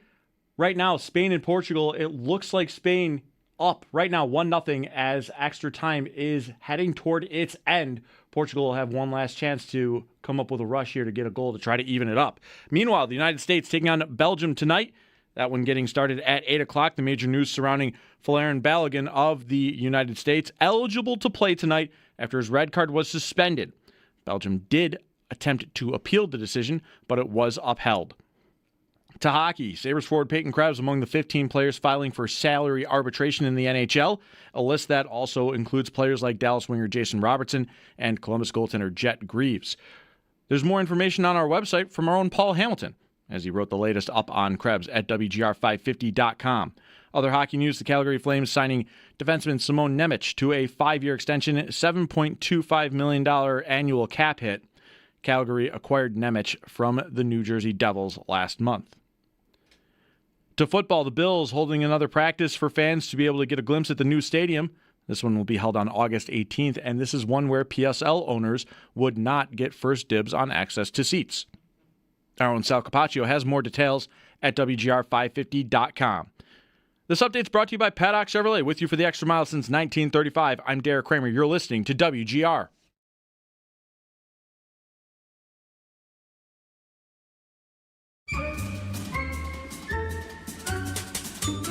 It's Mike Schopp and the Bulldog. Raisin Bran. You got to put Raisin Bran up there. Everybody knows it. It's Mike Schopp. Listen, get your own stupid old dying person team and choose your own cereals. And the Bulldog. I shall unleash my fury upon you like the crashing of 1,000 waves. That cereal is soggy. You reach into the fridge for the milk and open the lid on the milk to pour it in there, and that crap is already soggy. I am untethered and my rage knows no bounds. That's a problem. That's a problem for a cereal. Huge I think. problem. It's Mike Schopp and the Bulldog on WGR Sports Radio 550. Spain is through with a 1-0 win over Portugal. That just going final within the last couple of minutes. Timely enough for our next guest to have time to join us on the West Her Hotline. You know him from years gone by, appearances, some musical on this radio station, WGR. Most recently, you know him from his excellent soccer reporting for NBC Sports. He is Nick Bandola, my old friend. How are you doing, bud? It's great to hear your voice. Too many compliments. Yeah, I remember when I wrote that song "Against the Wind" by Bob Seger. Yeah, that's a great one. I love that one. I didn't know that was yours. I need to update. Well, it was speaking of music quickly, I'll just indulge both of us this much. It was really great for me. I don't want to speak for you. You were maybe up earlier than me. My kids are all grown. I can get up whenever I want, and I don't start work until 3. So the interactions you and I had this morning after I set this up with you about music were a great way to start the day. Yeah, I don't get that a ton because I'm old and I have a very specific taste. And you send me a guy I'd never heard of, and I listened to it, and I was like, "This is excellent," and that's a vibe. I felt young. You reinvigorated me, Chris. You did the same for me. You fired first. I was just trying to keep up. Anyway, awesome. So, the story that just won't go away. Your reaction, I know I heard you Thursday morning, I think, talking to Jer and Joe after that match on Wednesday night when the red card was first thrown on Balogun, that, there's no real mechanism in place. I feel like, Nick, maybe the thing, I should just let you talk here, but the thing that stands out to me is that they didn't overturn this on Thursday afternoon. They waited until Sunday morning, 30 hours, 36 hours, whatever. It's very late, I think, to throw, hey, one of their leading scorers is actually eligible.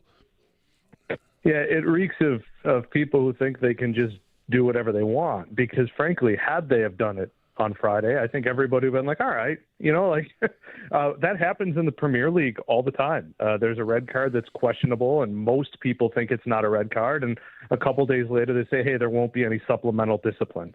And that is something that I think would have been entirely fair. But because they waited so long, really what they've done is this is now a competitive disadvantage for Belgium. I mean, it truly is.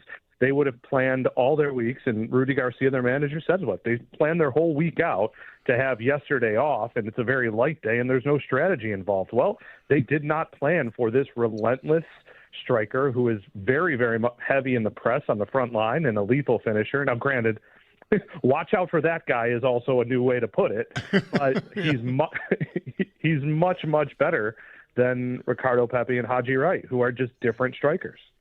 Right. So how much room do you want to give Belgium / anyone who feels aggrieved by this? How much berth do you want to give them? Are you inclined to widen it out because it seems kind of unprecedented? Kind of. Here's the thing. Cristiano Ronaldo took a red card in one of his last games before the World Cup.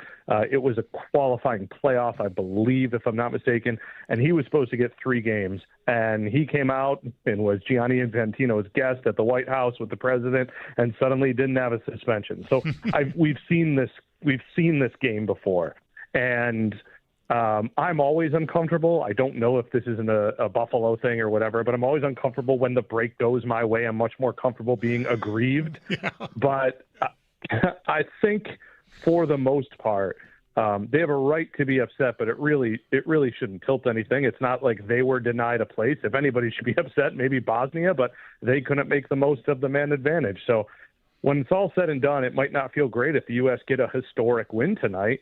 But they'll have to win a whole lot more for this to be a huge bearing on the tournament, because I think fewer people think Belgium can make a run than even the U.S. simply because of age and because this is on U.S. soil. Yeah.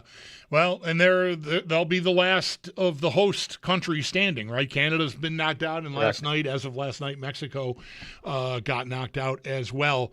Well, how much, Nick, do you sense, or maybe you have already formed a long-form opinion on this, do U.S. fans of the U.S. men's national team going back 30 years or 10 years or whatever, right? But people have been around it a long time. Do you think that this situation has the potential to sort of spoil this team for them, or will everyone just sort of get past it? I think most people will get past it. They might not feel great about it, but in the long term, listen, and the last time the U.S. made it to a quarterfinal, which is where they'll get with a win this evening, they were playing Germany as massive underdogs in South Korea, and a pretty blatant handball on the goal line was not called against Germany. And it was one of those moments where, as a U.S. fan, you're thinking the other way around, there's no way this doesn't go against us. Like, there's no way. And Landon Donovan played the game that was his welcome to the world moment. And the U.S. were denied what could have been an epic upset in 2002. And I still think about that. So is it possible that 20 years from now, this could, by the way, be the end of a Belgian golden generation, as much as we talk about the U.S.? De Bruyne, Lukaku. Is one of, yeah. I mean, just there's 3 or 4 of their best players in the history of their program walking away. But look, if you're a U.S. fan, you think I'll take all the breaks I can get, because as good as they are, and yes, this is the best, deepest, most talented, best chance to win and on home soil U.S. men's national team there's ever been. And they are still a dark horse at that. So ultimately, I think you say, hey, we caught a break, and that's awesome. Now let's make the most of it. Yeah. You like how I had to try to make sure you knew? I'm looking for approval from you that I know who Kevin De Bruyne and Romelu Lukaku are.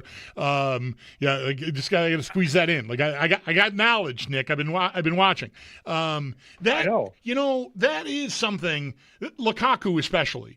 That when he got on the field, was that their first round match? I think it was.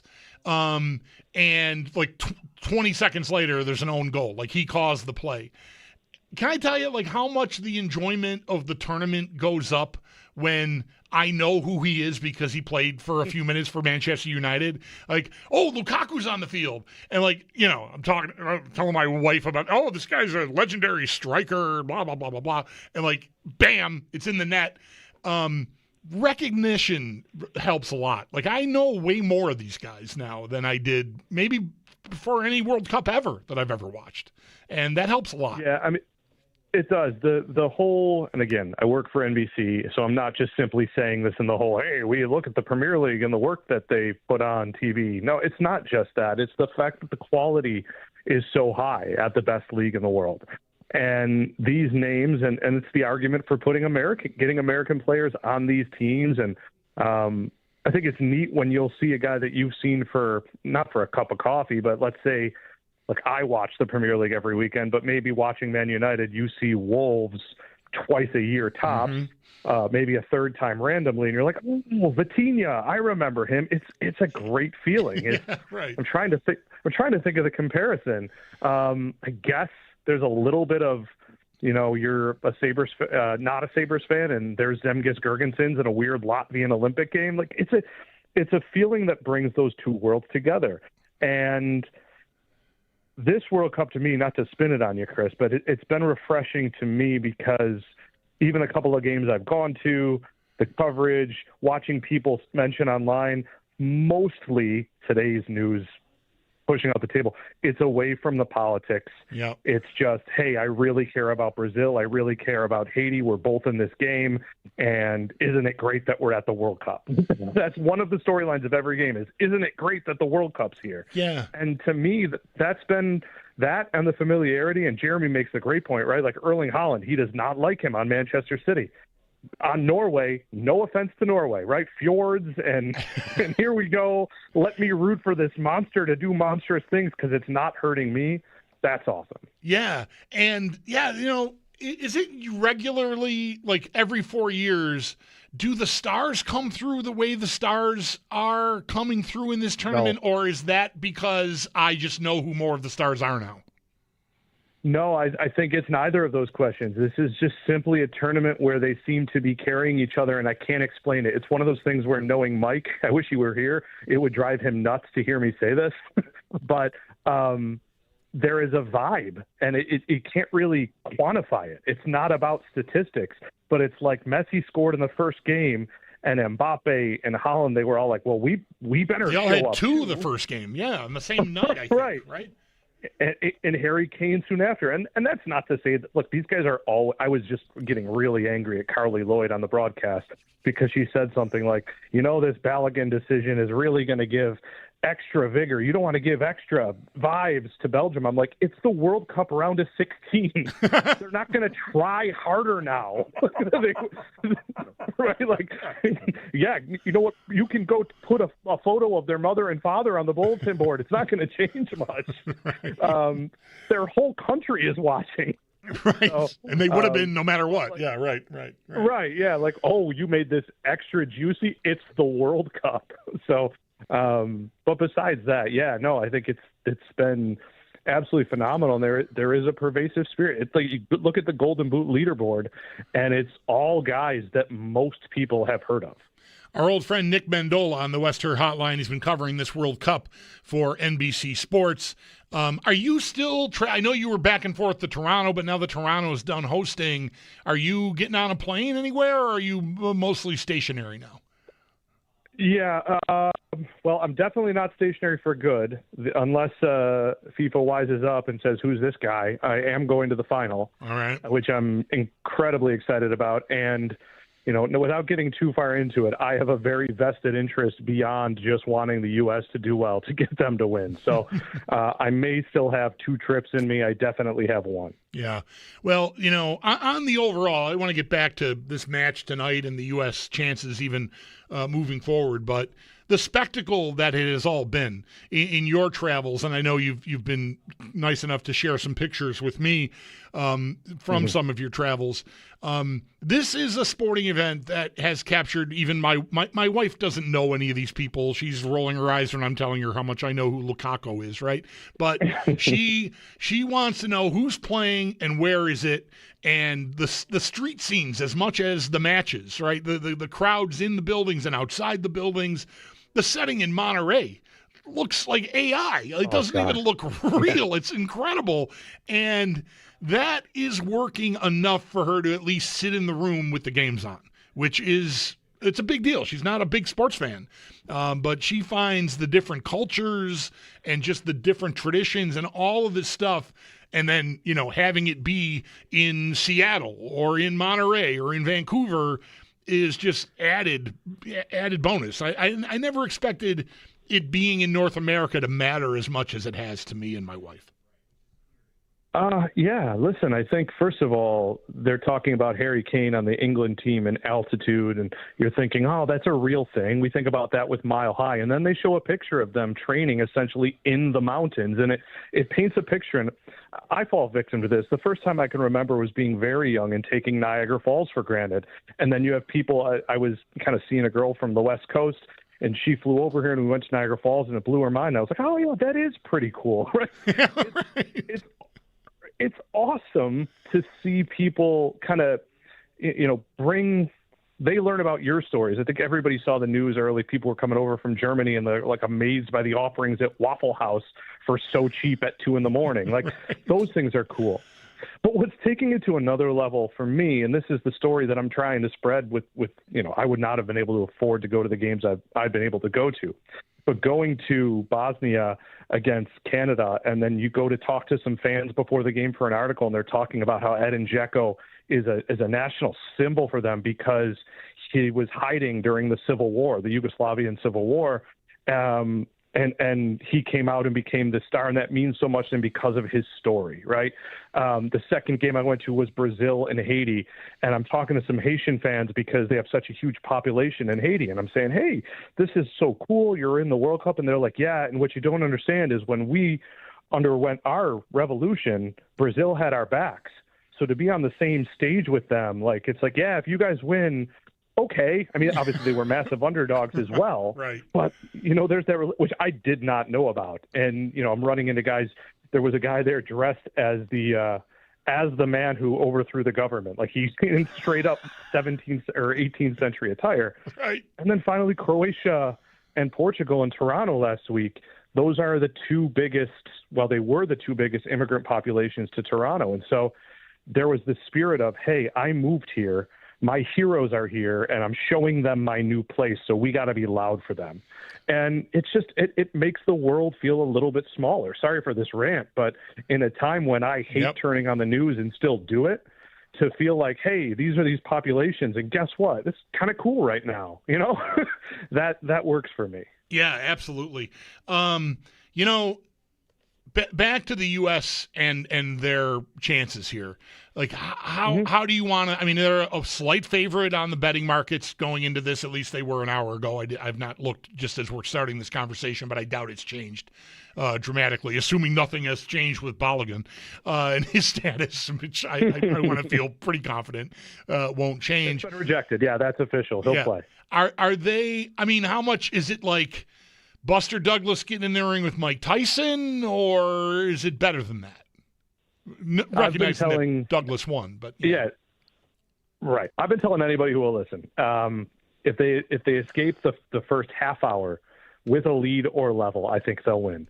And a part of it was I had said 50-50 when the matchup was set. I dropped it to 35-65, because of the Balogun thing, and now I'm at 51 because last night watching that Mexico-England game was madness.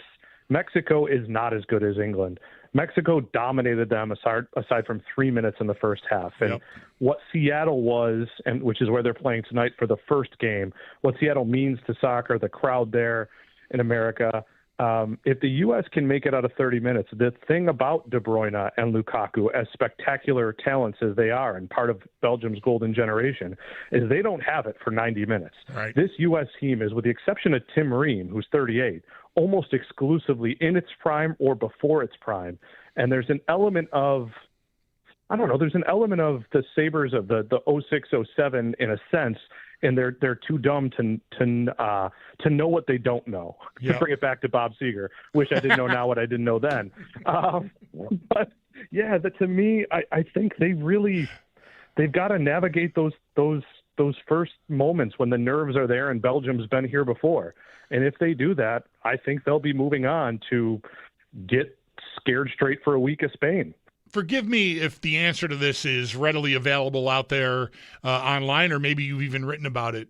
But I've been wanting to talk to you to find out your opinion of how much credit you would give Pochettino here because it felt to me, not having really, because it's always the same. I feel like a lot of the same people are always mad at the U.S. men's national team online after their games in the Copa America or whatever, and it's just always a letdown. And so I just sort of filter a lot of that. It's over there, right? But it felt like once their first match began, and they just were dynamic and skillful, and people were like, I've never experienced a U.S. men's national team that can attack like this and has all this talent. Was there some possum being played in the run-up once Poch took over this team, or were they just doing this and I wasn't paying attention? I think there's a little bit of a perfect storm element, and it's why I haven't although I guess we're here, right? Like when we talk about having a miracle run, we're not saying win the World Cup. We're saying win a couple more rounds and see what happens. But one of the reasons I always thought that was popular is because although they're now trying to get him to stay, Pochettino was always a short-term answer. It was the perfect storm. Berhalter was gone. He was available. And it was like, hey, do you want to coach a World Cup on the host nation soil? And he said, yes, I would like to do that. Give me the wheelbarrow of money. And where it's worked out is he doesn't owe anybody anything. He is a very good manager who has walked up to these players who are sort of, on the brink of stardom in most cases. In the case of Pulisic, he's already been a star. And he's saying, hey, guys, if we're going to go out, let's go out swinging. Let's go play. Let's leave it all out there. I mean, We're going to be sound defensively. We're going to have a plan. But I'm going to lose this game 4-3 before I lose this game 1-0 playing in a shell. And I think that there's a spirit within the young group that he has where it's a perfect storm.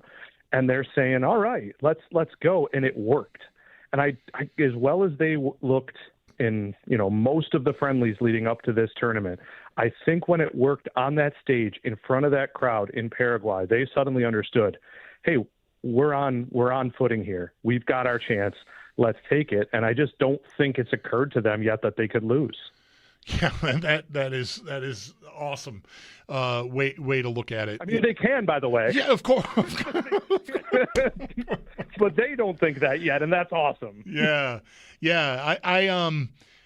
It's been so much fun to just sort of watch all this unfold, knowing so many of my friends are that much more into it, and to see the opportunity here is really cool. It's going to be Spain waiting there if they get past Belgium tonight, so I guess that's got to be pretty intimidating, right?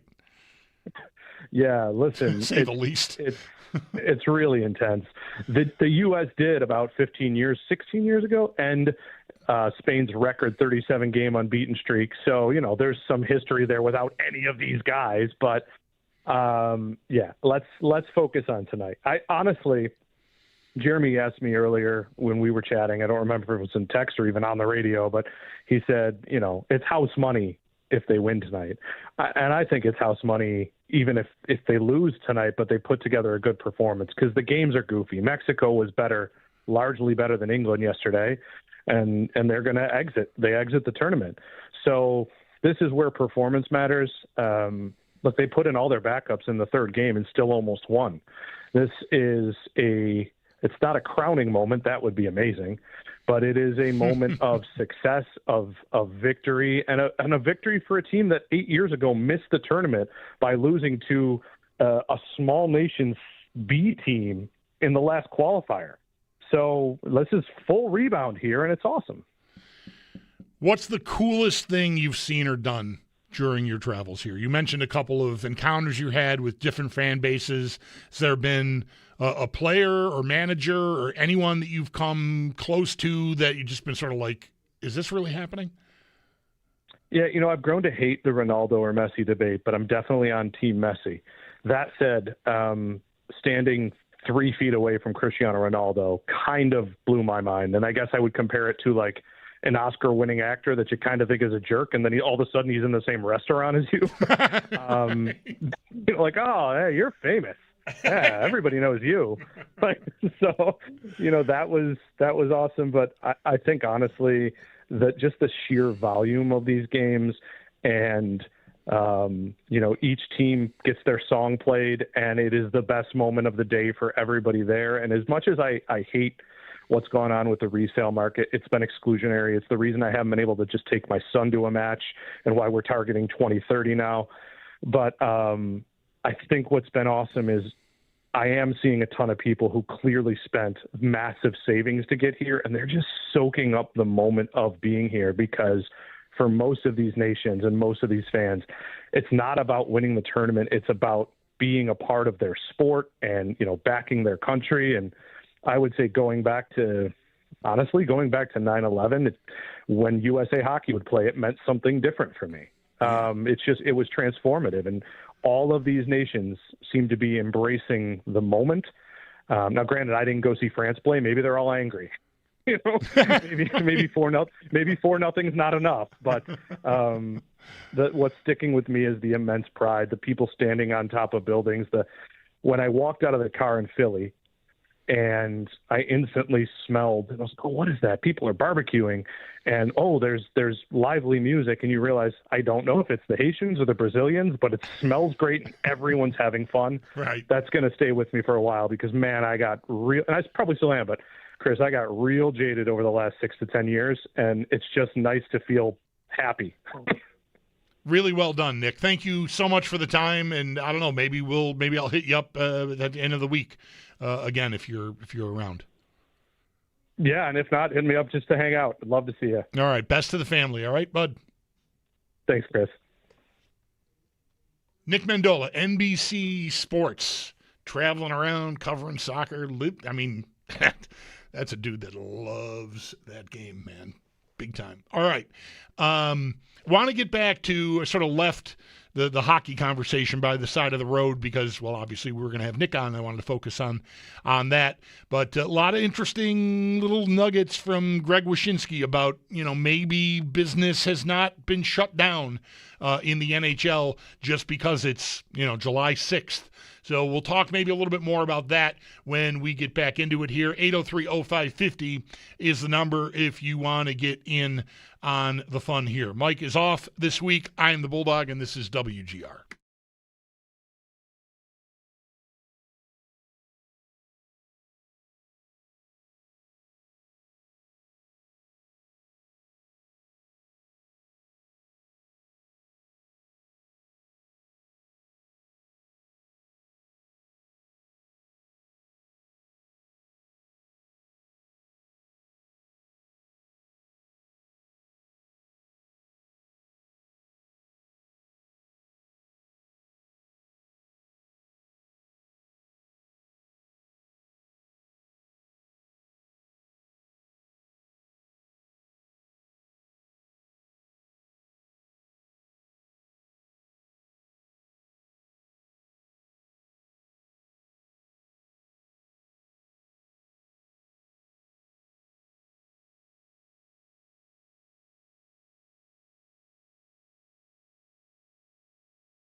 of 16 continuing on today. Later tonight, it's the United States taking on Belgium. Of course, the major news surrounding Folarin Balogun of the United States, eligible to play tonight after his red card was suspended. Belgium attempted to appeal that decision, but it is upheld. Balogun will be set to dress for the United States against Belgium at 8 o'clock tonight in Seattle. One other game from earlier today in the round of 16, Spain moving on. They defeated Portugal 1-0. In hockey, Sabres forward Peyton Krebs among the 15 players in the NHL filing for salary arbitration. You can read more from our own Paul Hamilton. He's got more on our website at WGR550.com. The Calgary Flames signing defenseman Simon Nemec to a 5-year extension, $7.25 million per year. Nemec was acquired from the New Jersey Devils last month. To football, the Bills holding another practice for fans to see the new stadium on August 18th. You can catch more of the details. Our own Sal Capaccio has more at WGR550.com. Meanwhile, according to ESPN's Adam Schefter, cornerback Rasul Douglas signing with the Washington Commanders, the former Bill reportedly getting a 1-year deal worth up to $3.8 million. Those are your sports headlines brought to you by Paddock Chevrolet, with you for the extra mile since 1935. I'm Derek Kramer. This is WGR.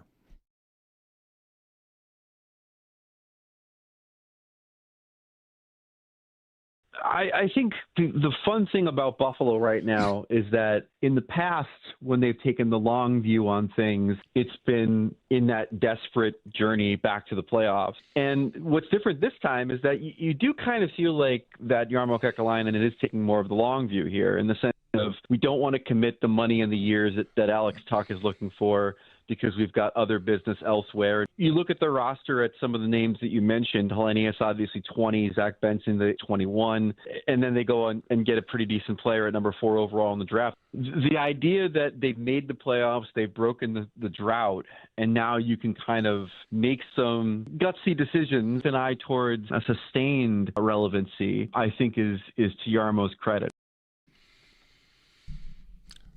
I like it. It's a different angle of approach than I have mostly been using and taking when talking about the Sabres and the moves that have been made, and I guess more importantly, the moves that have not been made.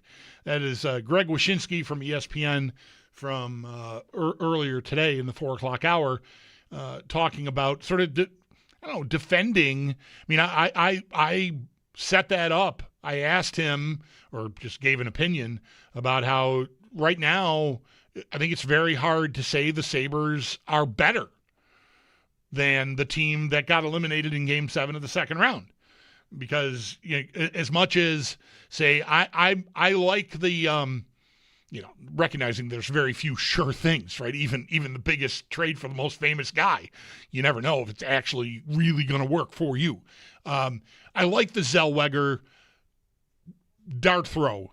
I'm sure it's way more targeted than that for Jarmo and the Sabres brass that chose that transaction to try to replace Bowen Byram. That's a bet worth making. Like I can get behind that being a good idea. The cost involved both to acquire Zellweger and then to pay him what they're paying him, like in the threes for 3 years. Gives me some time if I hang on to all these defensive prospects that we saw last week that Paul was raving about. Kleber, of course, Mertko we know about, the Rudolph, the kid that just got picked, whomever else you want. They have a little bit of runway here where there's a lot of what was spooky about divesting yourself of Bowen Byram is you're creating a hole that I don't have a guy to fill. Like the Tuch situation, we got to sit with that for a very long time, and became pretty apparent as time went by it was going to end the way it ended with him playing somewhere else. It's not like you had to know he was going to be sign and trade with Washington and then get 8 years, but still, like it was headed in the direction that Tuch was going to depart, and you could get on board with some combination of Hellenius, Kulik, Osland. I think that's the list. I guess Quinn could still elevate his production, help you offset what you're losing in Tuch going out the door, right? Benson should elevate a little bit more, maybe even a lot more based on how the playoffs went. We'll see if there's another step for Doan to take. So you've got internal candidates that are, to me, entirely believable. I would find, and still would, more comfort in getting someone. I mean, Helen just played 9 games. This is not a lot of work to put your trust in. It's just not a very large sample size, as the kids say. But again, you can sell me on, well, we think this guy, there's internal competition and enough quality that I'm going to find my way. Defense, there really wasn't that. And so they had to go outside New York because Mertka's not ready. Kleber's not ready. Like they both project as nice top 4 pieces, but they're probably at least a year away. So what do I do in the short term? Well, I don't want to commit a big, long contract to someone to replace Byram. Enter this Zellweger, who moves around really well, very good offensive instincts, and I think can maybe at least get you stylistically some of what Byram was giving you. It might even be, I mean, you read about Zellweger, scouting reports of him, and it sort of reads like Byram.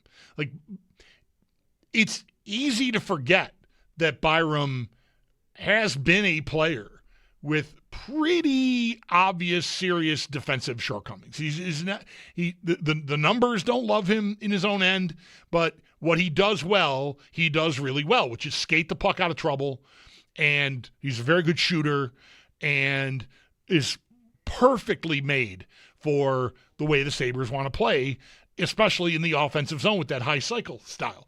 I think Zellweger can give you some part of that, a good part of that offense, and if the defense is a problem, I don't know, the Sabres made that work with Byram, especially this last year, where things really stabilized with him on the ice. So I'm good with the Zellweger gamble. Like that's a bet I lose a lot of bets because I usually like long odds. I don't think the odds are that long on this one. Like, I think he can get you 30 points, which again is not, that's not a super high ceiling, but it's more about style-wise, will they be able to move around the ice with the freedom that they did with any of those 4 guys, the top 4 guys were on the ice. And I think there's reason to be optimistic that Zellweger can handle that. And if that's right, then you're in great shape there. Then you just got to hope that the kids fill in. If it comes to that, the other piece of the Wyshynski conversation that I think I'm going to be talking about a lot this week, even not just the rest of today, is that, Greg led off with, we're into a summer here where normally this is cottage time and everybody is kind of shut down. And to his credit, my partner Mike Schopp, who's off this week, has made this point since free agency day, that none of the big names that were thought to be on the block that could be moved have really been. Brady Tkachuk got moved, and there wasn't a lot of time for him on the block. Like, it just sort of happened. Oh, hey, crisis, Ottawa's going to have to trade Tkachuk. Oh, he's Florida. And just, bam, it was over. Dylan Larkin, on the heels of that, there's a request, and that's become a much more drawn-out process. I don't know that there's ever been a request in the Hellebuyck, certainly not a public one, from Hellebuyck in Winnipeg, but it's more like sort of reading tea leaves and cryptic comments he's made about wanting to be somewhere that's ready to contend right now, and Winnipeg might be in a sort of backup before they can keep moving forward type of mode. And so I don't know if he's raising hell out there, but it certainly seems to me that the fact that he was willing to approve a trade to Buffalo, I think tells you he's certainly open to moving, and that he thinks Buffalo fits the bill as a cup contender, which is flattering. And I would bet Winnipeg would still like to do that.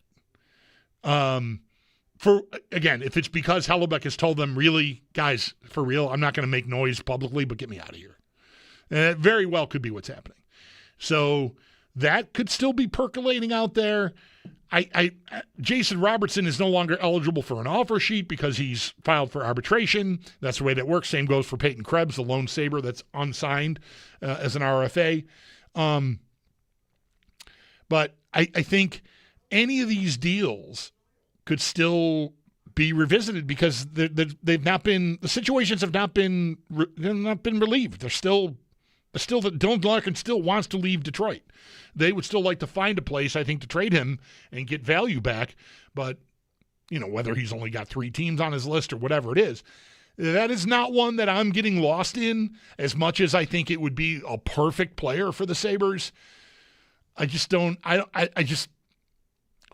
if he's only got 3 teams at this point he's willing to go to, my sense would be that his relationship with Jack Eichel would make Buffalo a non-starter, despite how competitive they are and despite how maybe friendly he might be with Tage Thompson. I could be wrong about that, but it's mostly forced me, my choice has been to I don't want to get lost in what I would trade for Dylan Larkin. Because I think of the ideas that had been out there, it's the least realistic for the Sabres. I think it's very likely he ends up getting traded at some point here this summer. I just really doubt that it would be here, which is too bad because that's a perfect addition, in my opinion. The age is right enough. The contract is palatable. The player's production is excellent, very consistent. It would be a perfect fit for me. Style-wise, I'm just not sure you're going to be able to get him to sign on the dotted line to come to Buffalo is the way I look at it. But good to hear from at least one national reporter, Greg Wyshynski, that he thinks there's still room to make these moves. As uncommon as it seems like it is. It's just not that often that you get a lot of action beyond the first week or so out of free agency, but maybe this year will have to be different again because those deals are all still undone. And if these teams and or players are motivated to move on, then maybe we'll have a very busy July and who knows, even August. 803-0550 is the phone number. Mike is away today and really the rest of the week. I should just say it that way. I am the Bulldog and this is WGR.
For those of you that the uninitiated, I think is what we call you people who don't know about my history of betting Tage Thompson hat tricks in the hockey, along with the Sabres win and like a couple of other things.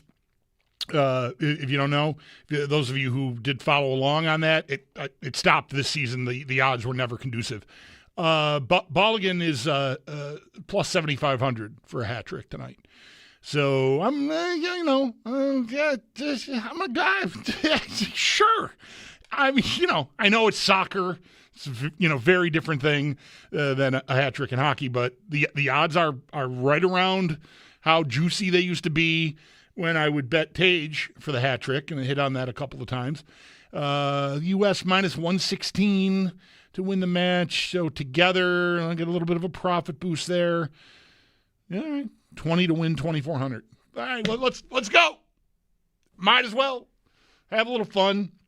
There's a little money left in that account, so easy come, easy go. That's what I like to say. So we'll go ahead and give that a spin. See how that goes. Yeah, that's it. Yeah, no, I'm in. He's gonna score tonight, right? Like, he's absolutely going to score tonight, more than once. And if I think he's gonna score more than once, I might as well bet 3. This is how fools and their money are easily separated. It's this. You have an app. Look at that. 20 to win 2,400. Yeah. Whatever. Okay. Shoot the shot. Have a little fun while we're at it here. Very excited for this match, and excited to see what, I don't know, the next 24 to 48 hours bring amidst all the controversy that has been going on surrounding Bolligan and his availability, whether he would play. Obviously, if the U.S. loses, then, that's the end of it. I don't think you'll ever hear anything more about it. But if they are fortunate enough to get past Belgium, setting up a match on Friday against Spain, probably be a lot more said and written about how this all was handled.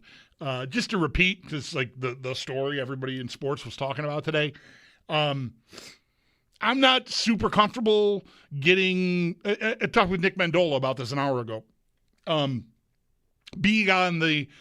Being the beneficiary of what looks maybe like, is it shady? Is that really a rule? Can you do that? Is that what? Okay, you're suspending the suspension. What does that even mean? Okay, fine, good. It works for me. It's good for America. Yay. That's a weird place to be standing. So like, there's that part of it. I think the main issue that I have objectively about it was just that they waited until yesterday to do anything, FIFA, instead of, looking at it. Because people, we talked a lot about this the day after the game last week, that it didn't look like a red card foul. How is that rising to the level of a red card foul? And I was going to miss another game. If they'd addressed it the next day, by the next afternoon or whatever, I think people would still be beefing, but I think it would seem less like someone called and yelled at them, which is sort of how it looks now, which is just it's just an odd thing. Anyway, we'll hit up a timeout here for the top of the hour. We'll get you a conversation with Greg Wyshynski on the NHL and the Sabres right after this on WGR.